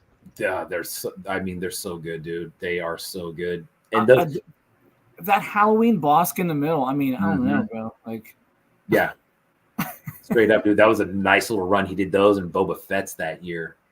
oh, dude, those were so sick. Okay, now it's Raider time. There you go. Time for the Raiders. Got a couple prototypes in the front. That Skeletor one he just released, Dude. sick. And like you said, dude, $25, man. $25. All of those were 25. $25. That's it. Like, come on. How are you going to pass that up? Or the dudes next to him that are Cobra and fucking Storm Shadow. Yeah. But this multicolored dude, and then the one next to the homie that you gave me, B. Yeah. You gave me that radioactive one. Yeah, Ooh-wee. that's an OG, man. That's one of the, he did like an original run of like 12 different ones, and that was one of them. That one's fucking super sick though. I had an extra one, dude. I bought a lot from somebody, and there was one of those in there. I very much appreciate it. Those are great, dude. That Hellbent back there, the carded one, dude, you can pick that up on eBay. You can get that relatively cheap, $20-$30. Oh yeah, you can get that pretty cheap. I was gonna say, He also sent me that from his warehouse too. I hadn't really thought about it, and I'm sure eBay's got it and stuff like that. But admittedly, being in Toronto, anywhere that carries those Super 7 figures, let me know if somebody's looking for any that seem like they're kind of older, because like Toronto, they just don't sell as frequently. So they're probably on a fucking peg getting marked down more and more every weekend. Okay. Yeah. And those things, like, dude, like you said, man, those things, once the license expires on those things vanish, man. And once that happens, then they start to be a lot. Can I ask you guys both a question? What's the most you've ever spent on a single piece? Doesn't have to be the actor, the artist, but what was the most? Mine is probably close to 4. Close to 4? Yeah. Mine was right around 2.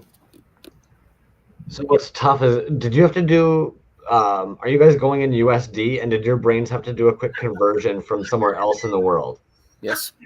Mine was American, and I'll be quite honest with you, dude. It's one of my least favorite, most hated pieces because it truly is a piece of shit. And it's nobody that we deal with on a regular basis. Even if I said who it was, people would probably not know who it was. It was a concept piece, and I fell for it, and it is a total piece of. I've fallen for some concept pieces. I've also fallen for some some hokey art Yeah. here and there. Yeah. Yeah, I'd But love. what I'm about to show you is not. I'd love to see the one you've You're got. getting Pamro next. He's Oh, my nice. second most. I got about 30 from Healy. I got about 25 from Pamro. A lot of customs. Nice. A lot of customs. I had to check. So admittedly, mine's $445.98 Canadian. How much? 440. Say that again. $445.98 Canadian. Holy shit, dude. And that was for a single piece, Crumb? Yeah. Wow. CAD sucks. Jeez, Puzzle Panther was Louise. asking new release or secondhand purchase. I'm not sure what you were referring to. Oh, interesting. I never thought about secondhand. Oof. Yeah. I spent 80 on a Count Draco once, and I was not thrilled about that on eBay. Yeah. 'Cause I know what those retailed for. That is a good question, dude. A straight up buy or a Because if you're buying secondhand, you're paying out the ass. you're getting marked up for sure. I don't know if I've ever bought an indie toy secondhand, to be honest. Really? Yeah, I personally, I've never bought an indie toy from eBay. I think you might be right. I don't think if I did an indie, but I definitely my first 4 Phantom Star Killers were all from eBay just because they weren't around. Well, what about sites like do you fuck with like Vicious Fun or anything like that? No, what was that? Yeah, Vicious Fun is another website. The dude's up in Michigan. This dude Lauren, and he's all indie toys, dude.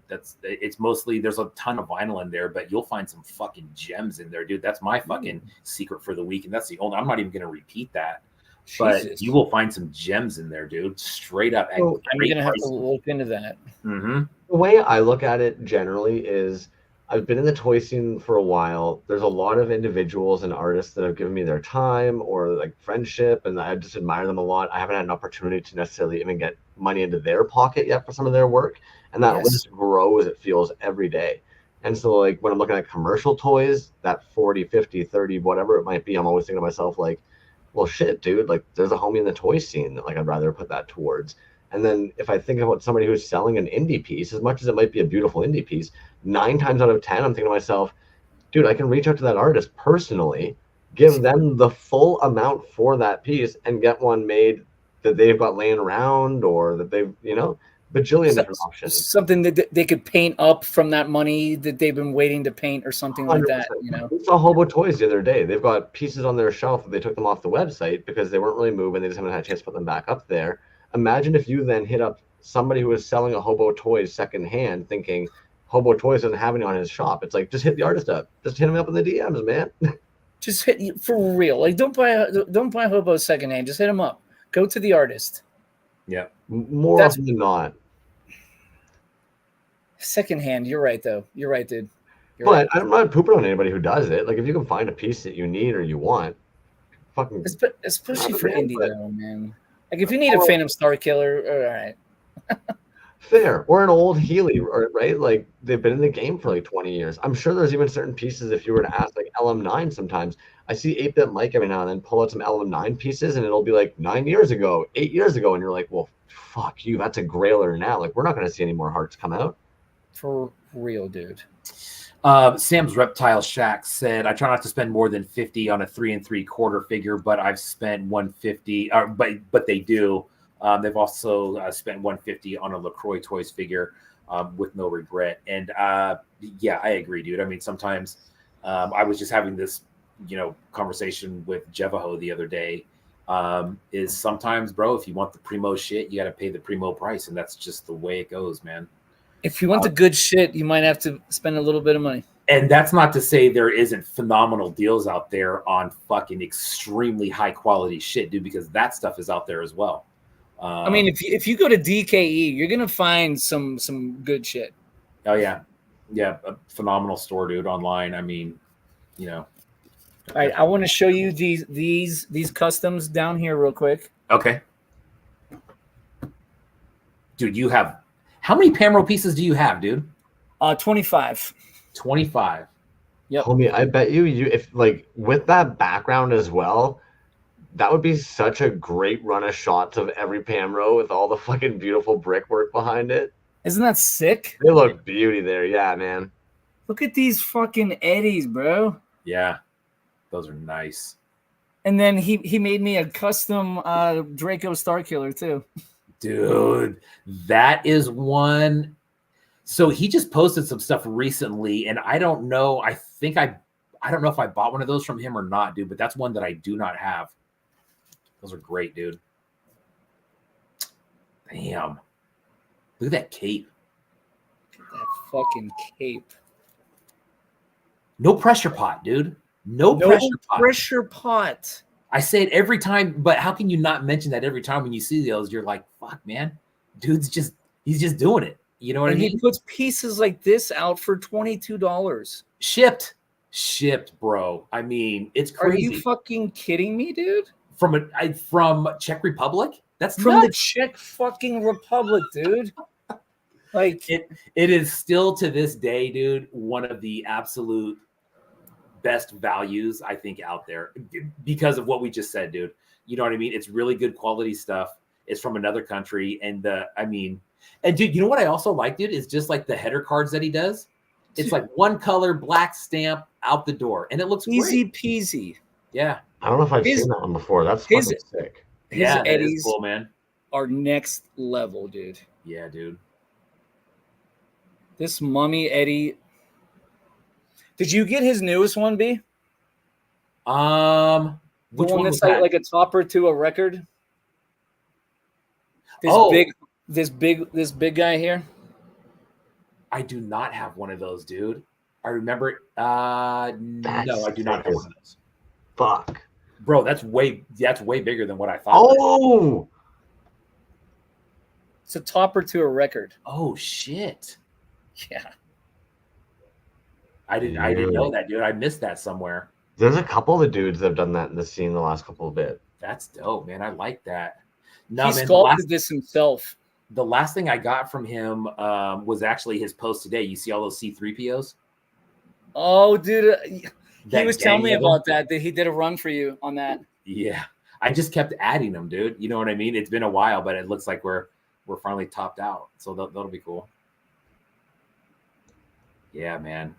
Hey, gents, I'm going to pop in for a quick second here. If Ryan, if we were to give you about 10 minutes, what would you say is probably like the last good 10 minutes of toys you could pop in for us? 10 minutes.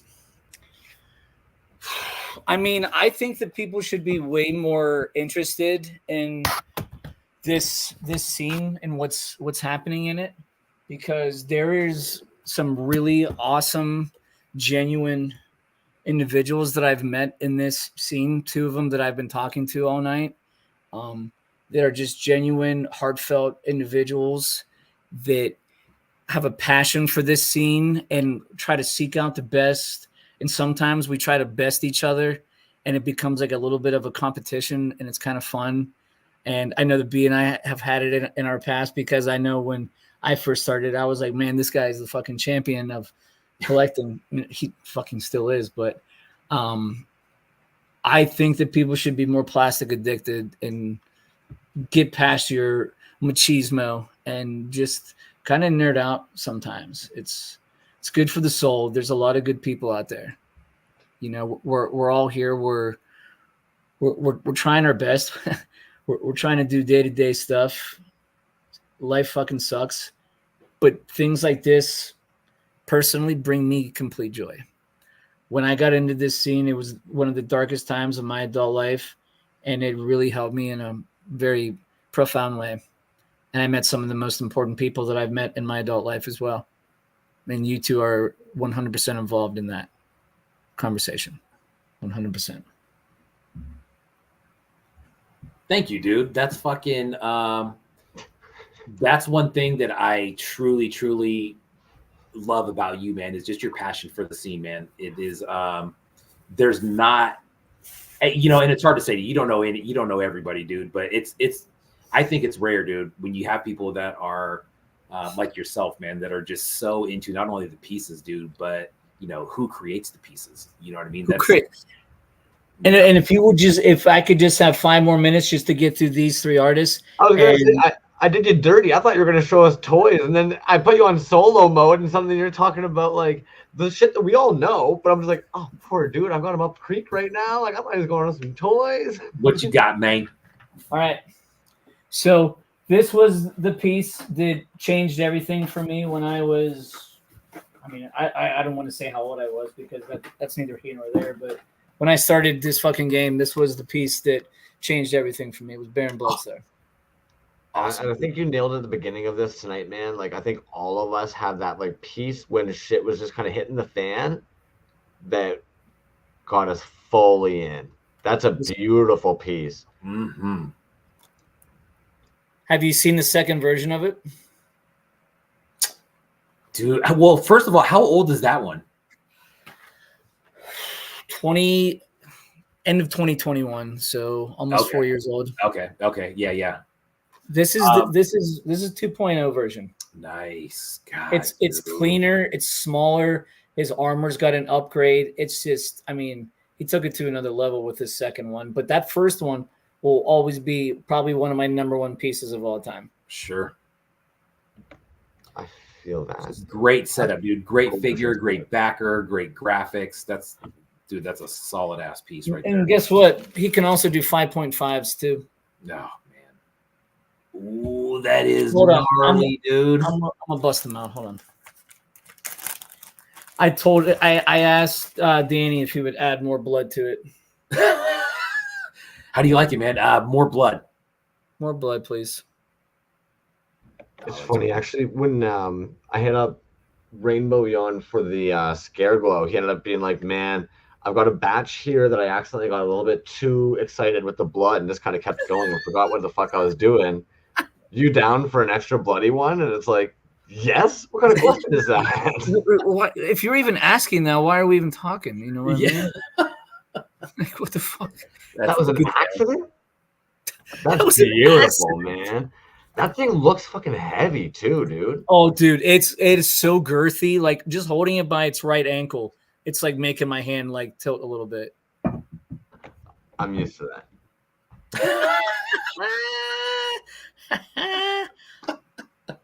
That's dope, man.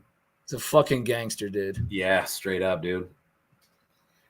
Okay, since we're speaking on that size of things, the one guy who co-hosts this show named Brian was so kind to be kind to a friend of his named me and helped out on helped foot a portion of the bill for something from Lucas from Hurt Toys. And I just really want to say from the bottom of my heart, I really thank you, dude. Oh, absolutely, man. That's nothing, dude. There's, bro, you're a fucking extraordinary collector, dude. And I think there's some things that, dude, people just gotta have, man. You know what I mean? It was, I mean, then you sent Doom. Like you've done a lot for me, man. And now you're about to see the fruits of your labor. I mean, you've already touched them, but because I know you were at Lucas's house that night. Yes, indeed. Okay. Fuck you, dude. All right. Oh, hell yeah. I mean, the little bit of silver chromey detailing is just extra, man. Bro, that's exactly what I said when I saw it. The chromed out jaw. I was like, motherfucker, bro. That is it. The fucking gangster chain, bro, and the fucking big ass gash on the fucking chest, man. The fucking dope cape. I mean, sick, dude. Looks like a dude who like doesn't let people through hell. You know what I mean? Yeah. He's like, nah, you're not coming through here, bro. You ain't coming through here. Well, there's another one. This one might be. Oh God! I hope Lucas isn't listening. He probably is. This one might be better.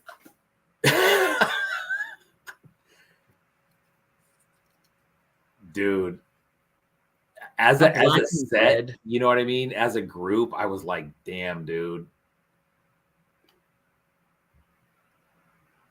But the other half of that set, though, dude, also Yee, god dang. I like how the two of you are looking at each other. Like, I feel like the freaking F in the middle of an MFF, right? You know what I mean? You're gonna look at each other like, yeah, get the tower going. I'm like, what am I in for? What's happening? Oh shit. Got this one from y'all. Yeah, that was in the original store drop, dude. This was the original store drop. It was the last.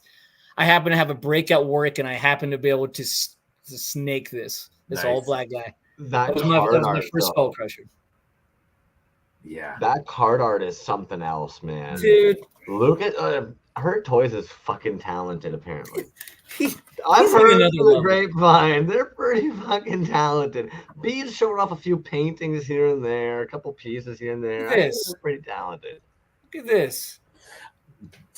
Bro, it's so hard to not talk about other stuff that he's working on. Where I'm thinking right now, you think that's dope? Just fucking woo. Here's the guy. A little close up. Nice. His dude. crazy translucent cape. Okay, is it like refracting light, or is there a little white wisp right at like the belt line? I think there's a little white wisp. Oh, Yes. So yeah, if you look, it is right there. There's a that little is white wisp. filthy, man. That's beautiful. Just a little flare. A little wispy. A little flare from Lucas to let you know he cares. A little wispy.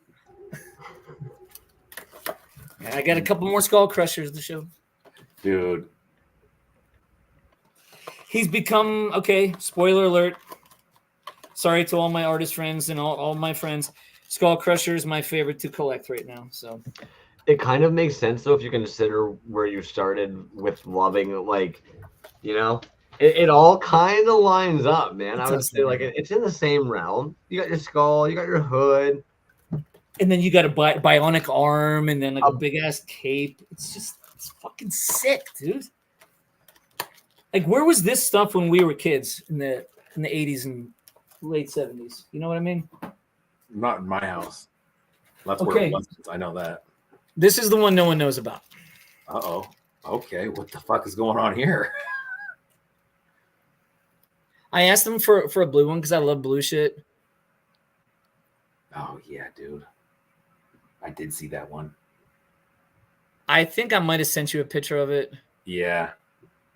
That icy blue, dude. The icy blue and the two-tone purple and blue cape. Mm.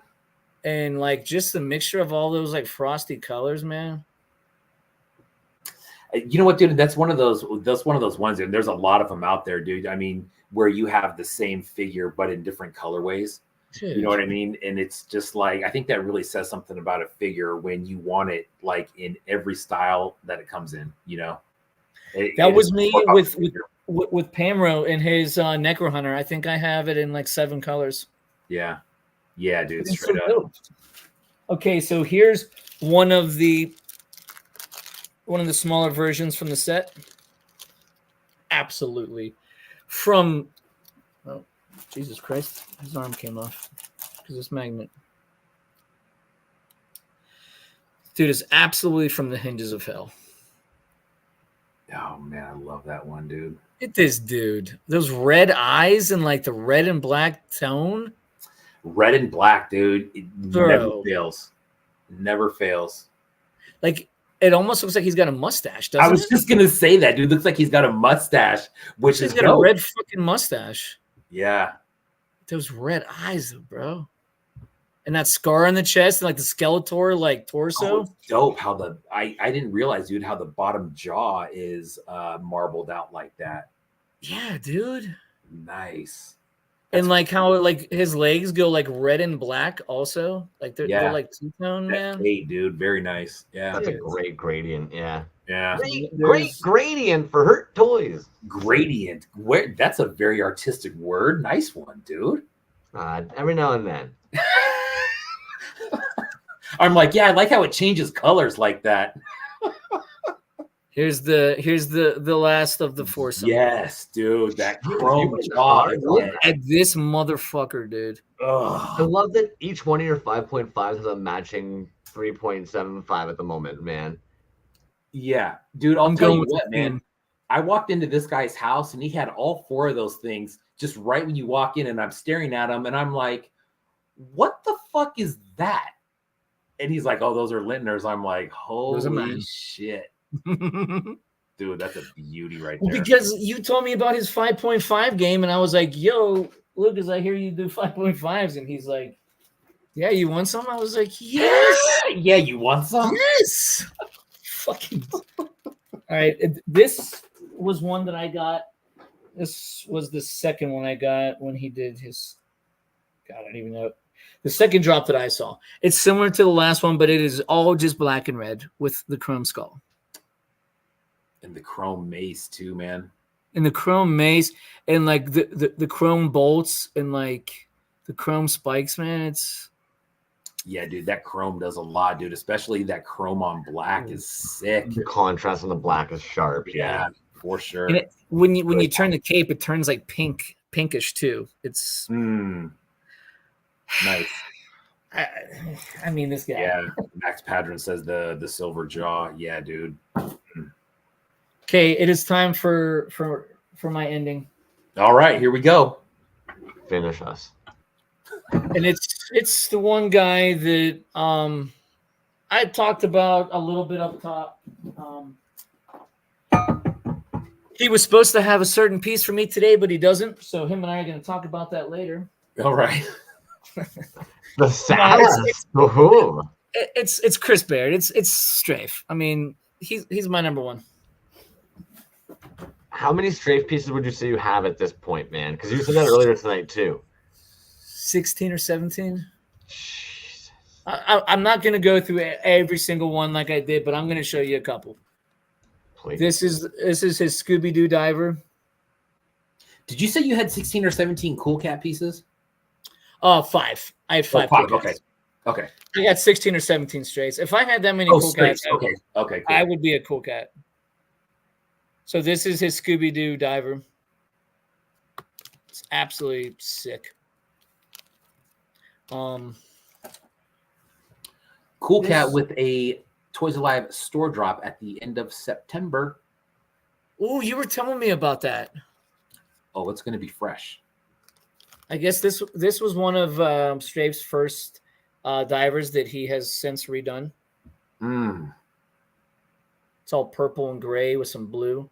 If you want me to pull any of these out, I'll pull any of them out for you. Dude, his stuff is always very, very detailed like that, man. I mean, like from the pour to the paint, you know what I mean? All right. So you guys probably wanted to hear about grails at some point, I would imagine, yes? Oh, absolutely. We live for grails. Okay, so I have a legit one of one from Chris. Okay. He's only made one of these. And it is in my possession. And he's got this badass fucking chain. His name is the Forest Diver. Oh, nice. Only one of these has ever been made, and it's right in front of your screen. Yeah, dude. I was gonna say he did a run of those, but they didn't. It was a completely different color. They were purple and gold. I don't know if you have that one with the chain on. I think I have one of those too. Yeah, I have that gradient on the pour is beautiful. Like it almost looks black and then green. Like those are all shades of green. That is sick. He's heavy as fuck too. I'm a big fan of this one. Yeah. He's in my top echelon for sure. Yeah. But I do have something very rare from Chris too. I guess I wasn't around when he first started, but I guess he did a Cobra bat on one of his first rounds. And this is his personal one, the only one that's left from it that he gave me. Oh, wow, dude. I don't think I've ever seen that before. That's his Cobra bat in pure robot formula. Oh, that's dope, man. I'll pull him out for you. He's safe enough to pull out.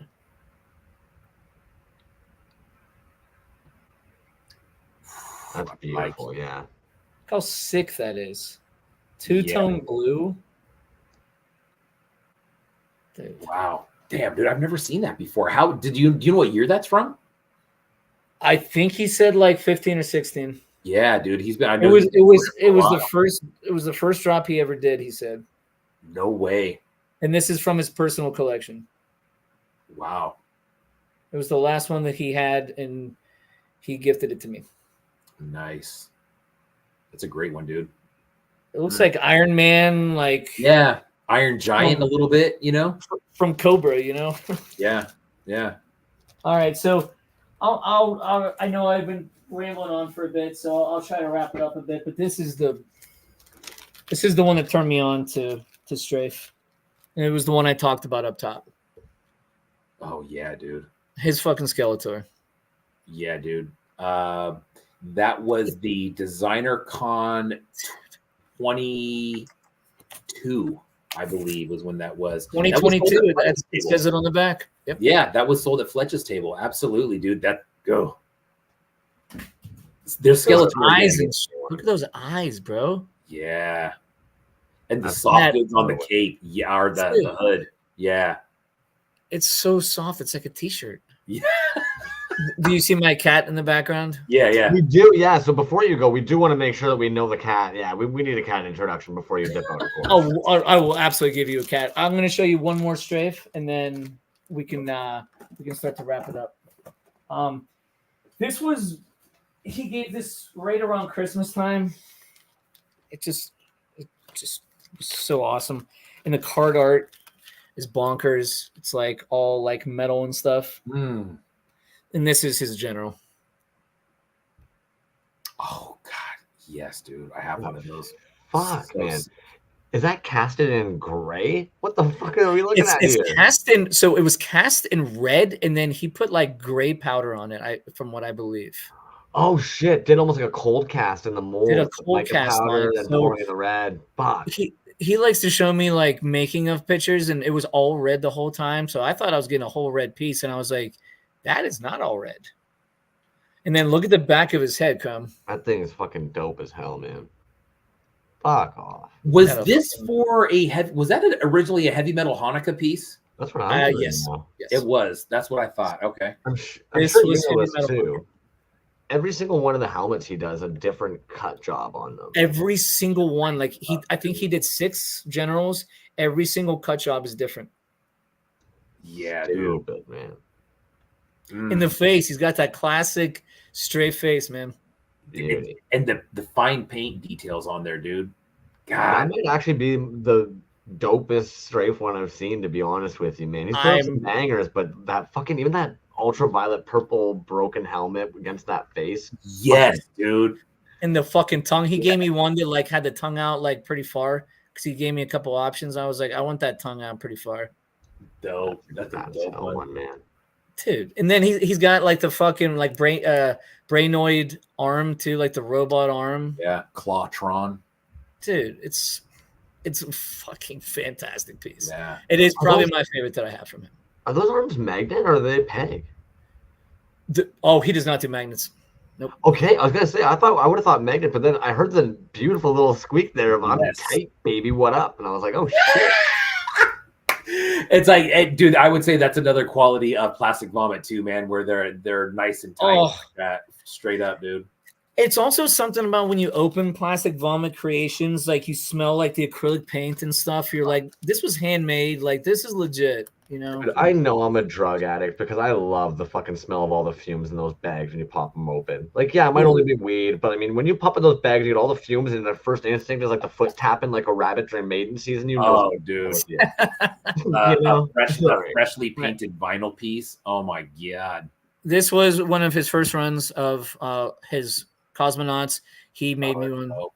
This is his slug knot. It's all purple and green. It's fucking sick. That is dope. Yeah, man. I love that face. So sick. The eyes, dude. That's one thing that I noticed when I line mine all up, dude. And you throw like a UV light on them, and the eyes just pop like that. It's crazy, man. Very cool. So sick. Yeah. Speaking of loving faces, Ryan, we love your face, man. But we are sneaking into that running over the time here, man. I need your cat's name, and then I'm gonna kick you out of here. Okay, so this is Lewis. He's my son. He just turned 9 about 2 months ago. So that's Lewis Lintner. He's my son. I love Louis The Lintner. last name is even better, man. Yeah, Louis Lintner just works good. It's almost like a fucking Spider-Man villain. Absolute Louis Lintner, dude. That is a comic book character for sure. Oh, the stretch. All right, man. Ryan, it's been an absolute pleasure. I'm sure B would agree, man. Anytime. Hopefully again soon. Thank you, dude. He gets the customary boot, man. It's how we do. B, man, you know we're firing through now at rapid fire, so I'm going to do this real.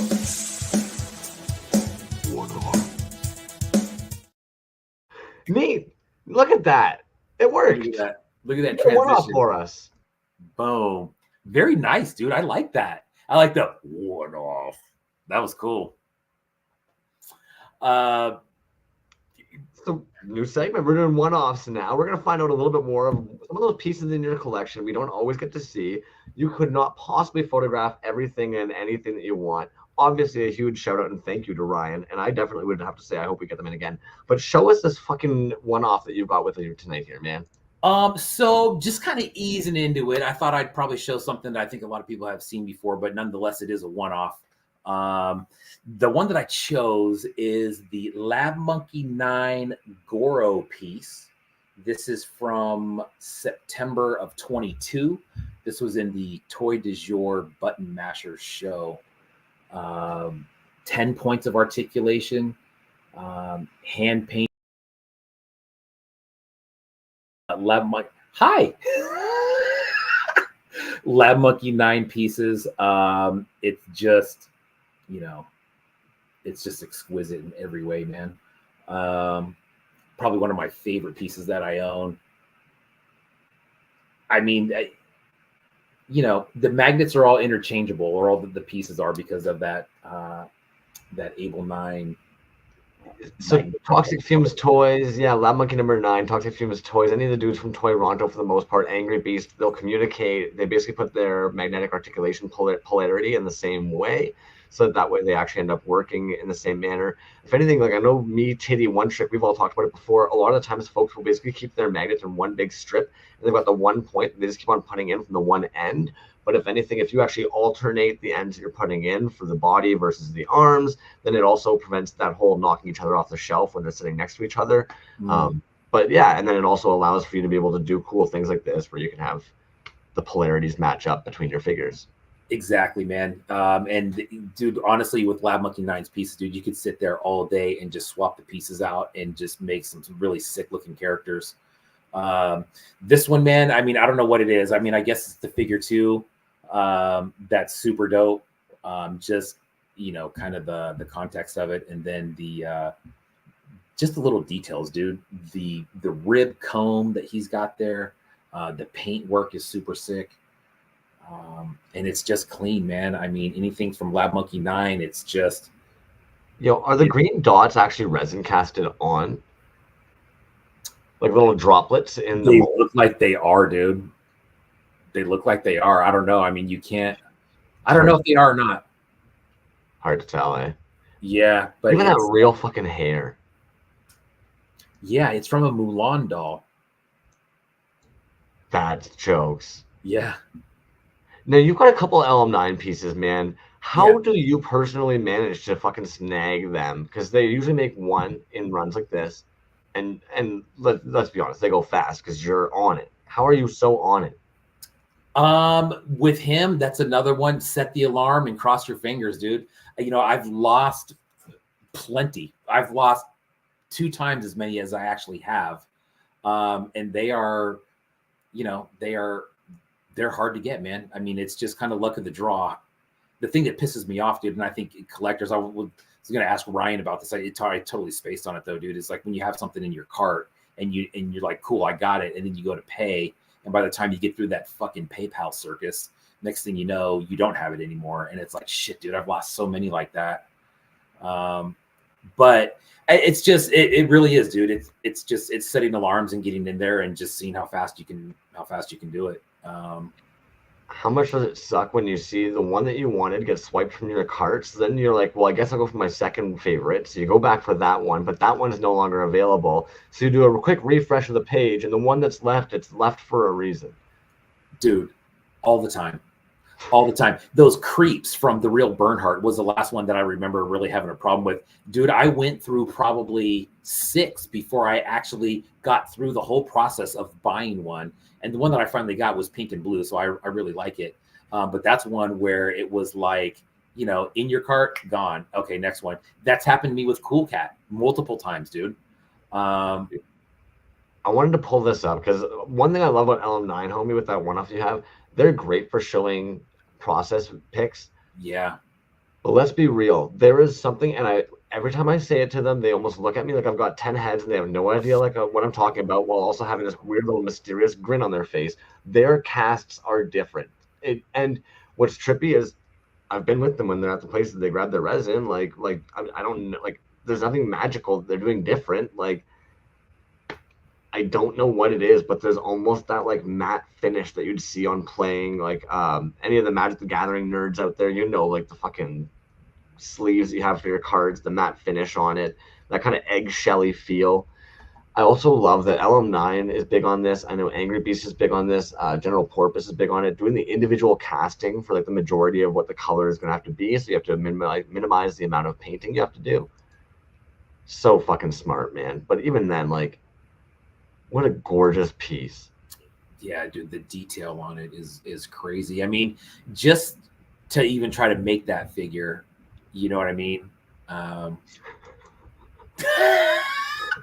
I didn't see that. That's the first time I've seen that. That's the first time and you have the little comb just using it on there. Fucking LM9, man. But 10 points of magnetic articulation. Which honestly, dude, for some of the pieces that I have, that's on the lower end.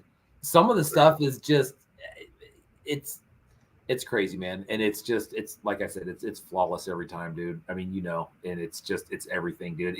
It is just on another level from a whole bunch of different angles, dude. It's crazy. They're crazy good.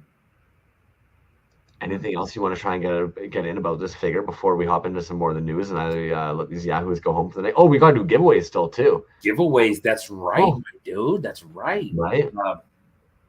No, I'm good on this, man. We'll do another one in a few weeks.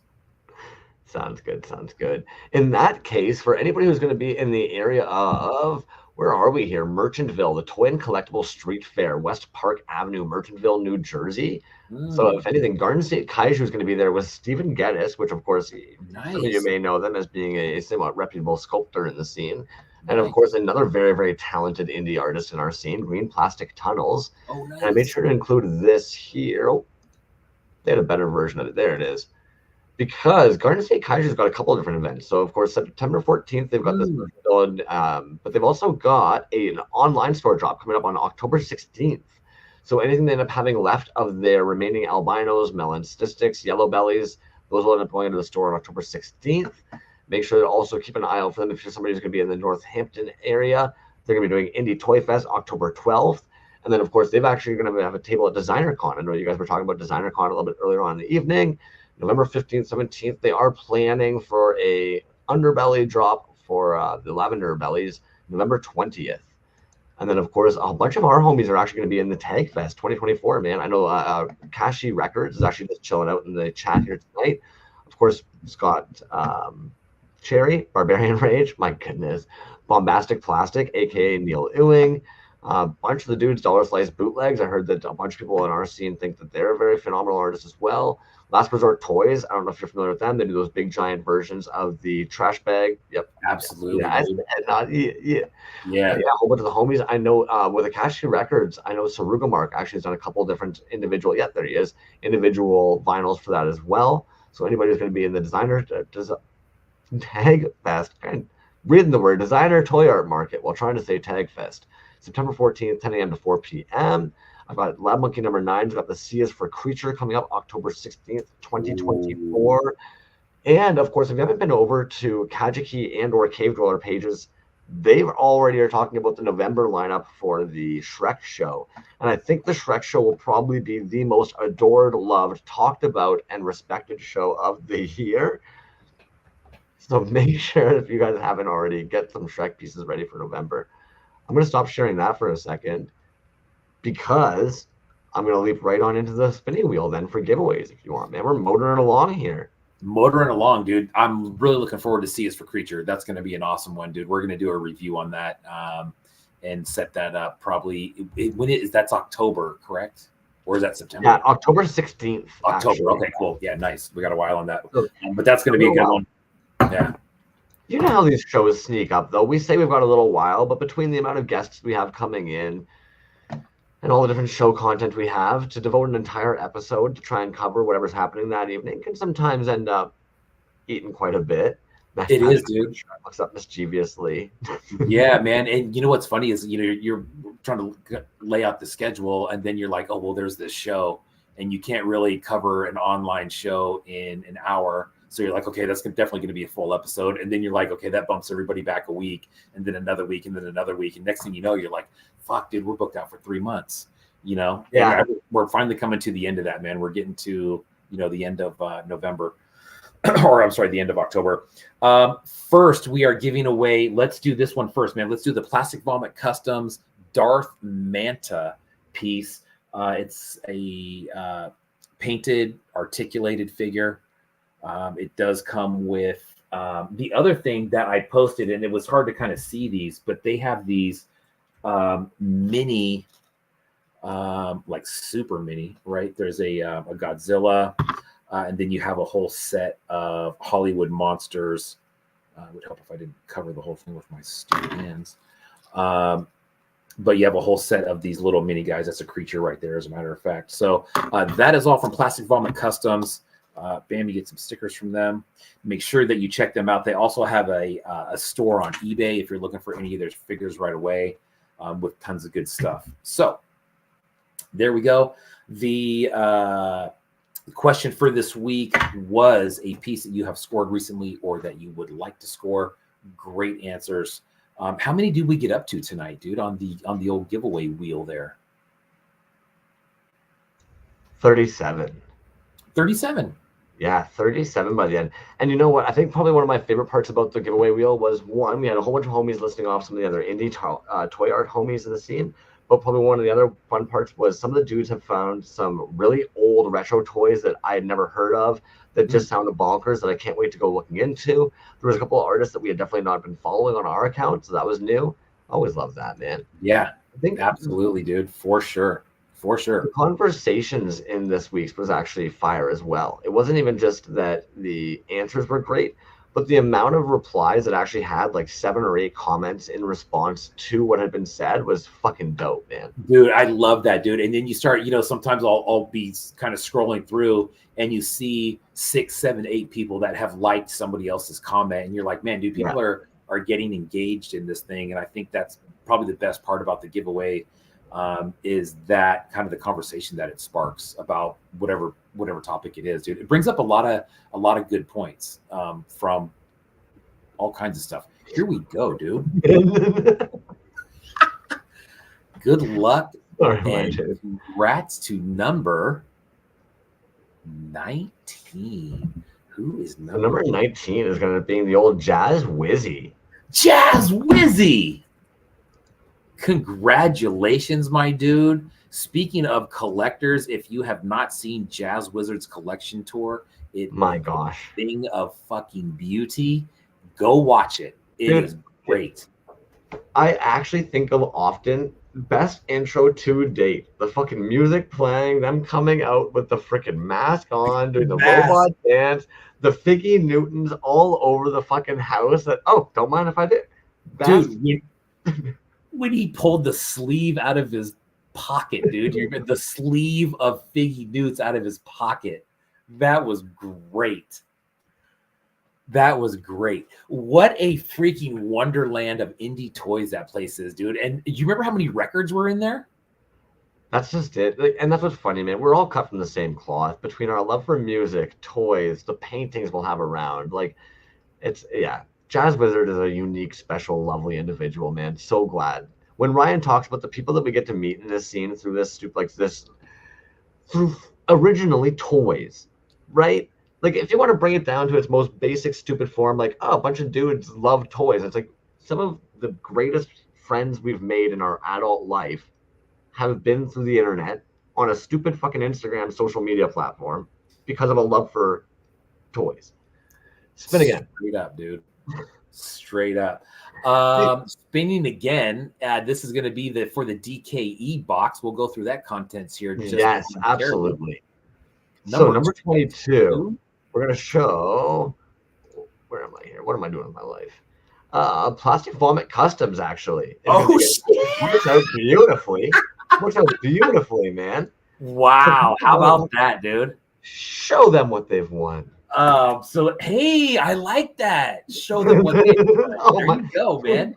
Okay, so this is the DKE box. Now, DKE, dude, you know Dove, the godfather of them all, right? He has donated. This goes back to, and we still have a good amount of these left, these giveaway boxes, and they include the following. The figure is always something different, but it comes with a copy of Manly Art magazine featuring Boba Fett. You get that. You get the Suck Lord Suckathon Season 1 DVD. That's included. You get the Invisible Suck Lord figure. That is included. And once you read what's on the back and on the front, this piece is actually very cool. And then this week was the False Idol series, The Dark Lord by Addy Toy. And that is what Plastic Vomit will get. Congratulations, Jason and Nicole. And thank you once again, Dove and Plastic Vomit Customs.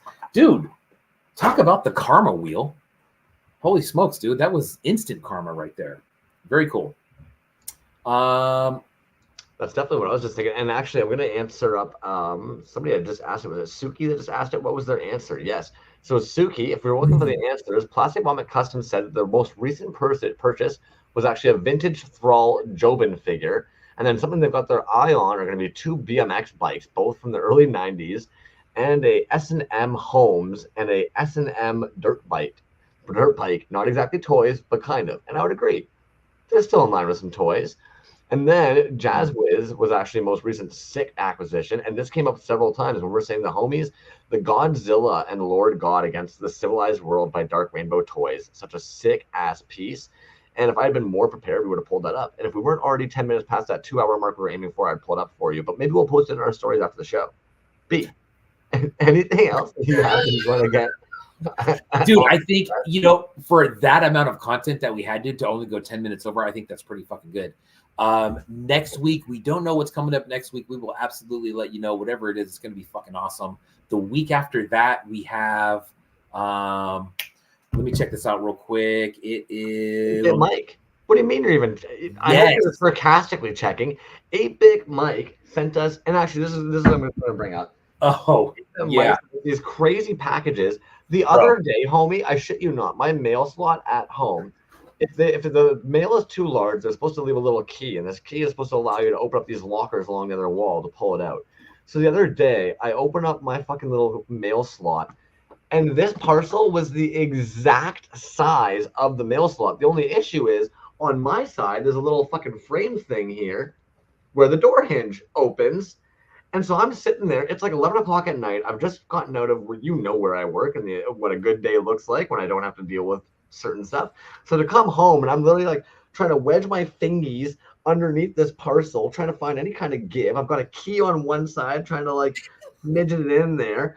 I had to basically grab the tape tab here and just start yanking by the tape side while I have my little fingies in between the side, just trying to make sure you're not damaging, doing it this. Enraged, my dude. I made sure when I got home I let them know like it arrived safe. It's great. The dude is a fucking gem every gosh dang time. I don't know why they feel the need to send us boxes, but October 26th or September 26th is gonna be a blast with that, man. Absolutely, dude. Also on that show, we're gonna take a look at the pieces that we're gonna have Cool Cat in here for a quick minute. He's gonna show his store drop. Here's something real quick from 8-Bit Mike, dude. I got this in the mail the other day. I shit you not. I'm looking at the poundage of this. 12 pounds, 2.4 ounces. You know what? They come to, just for comment, I'm going to show anyways, because I still have that piece that my tiny smooth brain wasn't thinking about. At one point, I grabbed that 8-Bit Mike piece, and I knew it needed to get to you. and for some reason still got him to ship it here. And then afterwards, like, I probably should have just shipped it to B, who's right fucking there.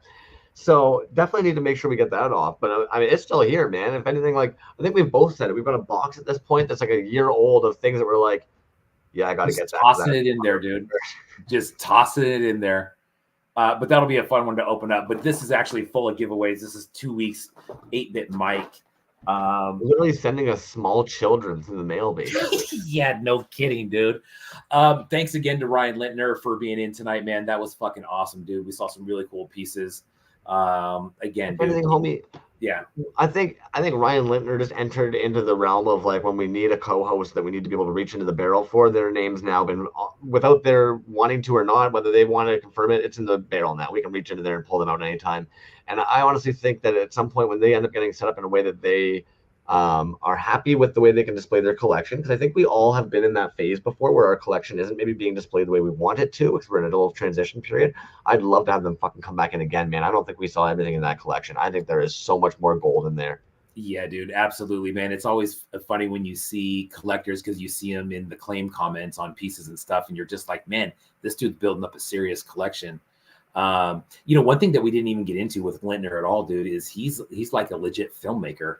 And I didn't know if we wanted to get into that with him or not, but interesting dude, great guy, very passionate, big supporter of the scene, and probably for 99.9% of people in the chat here tonight, just a super good dude. And that was fun, man. That was fun, dude. We're getting better every week, dude. Every week. Thank you, everybody, for joining. We will see you next week.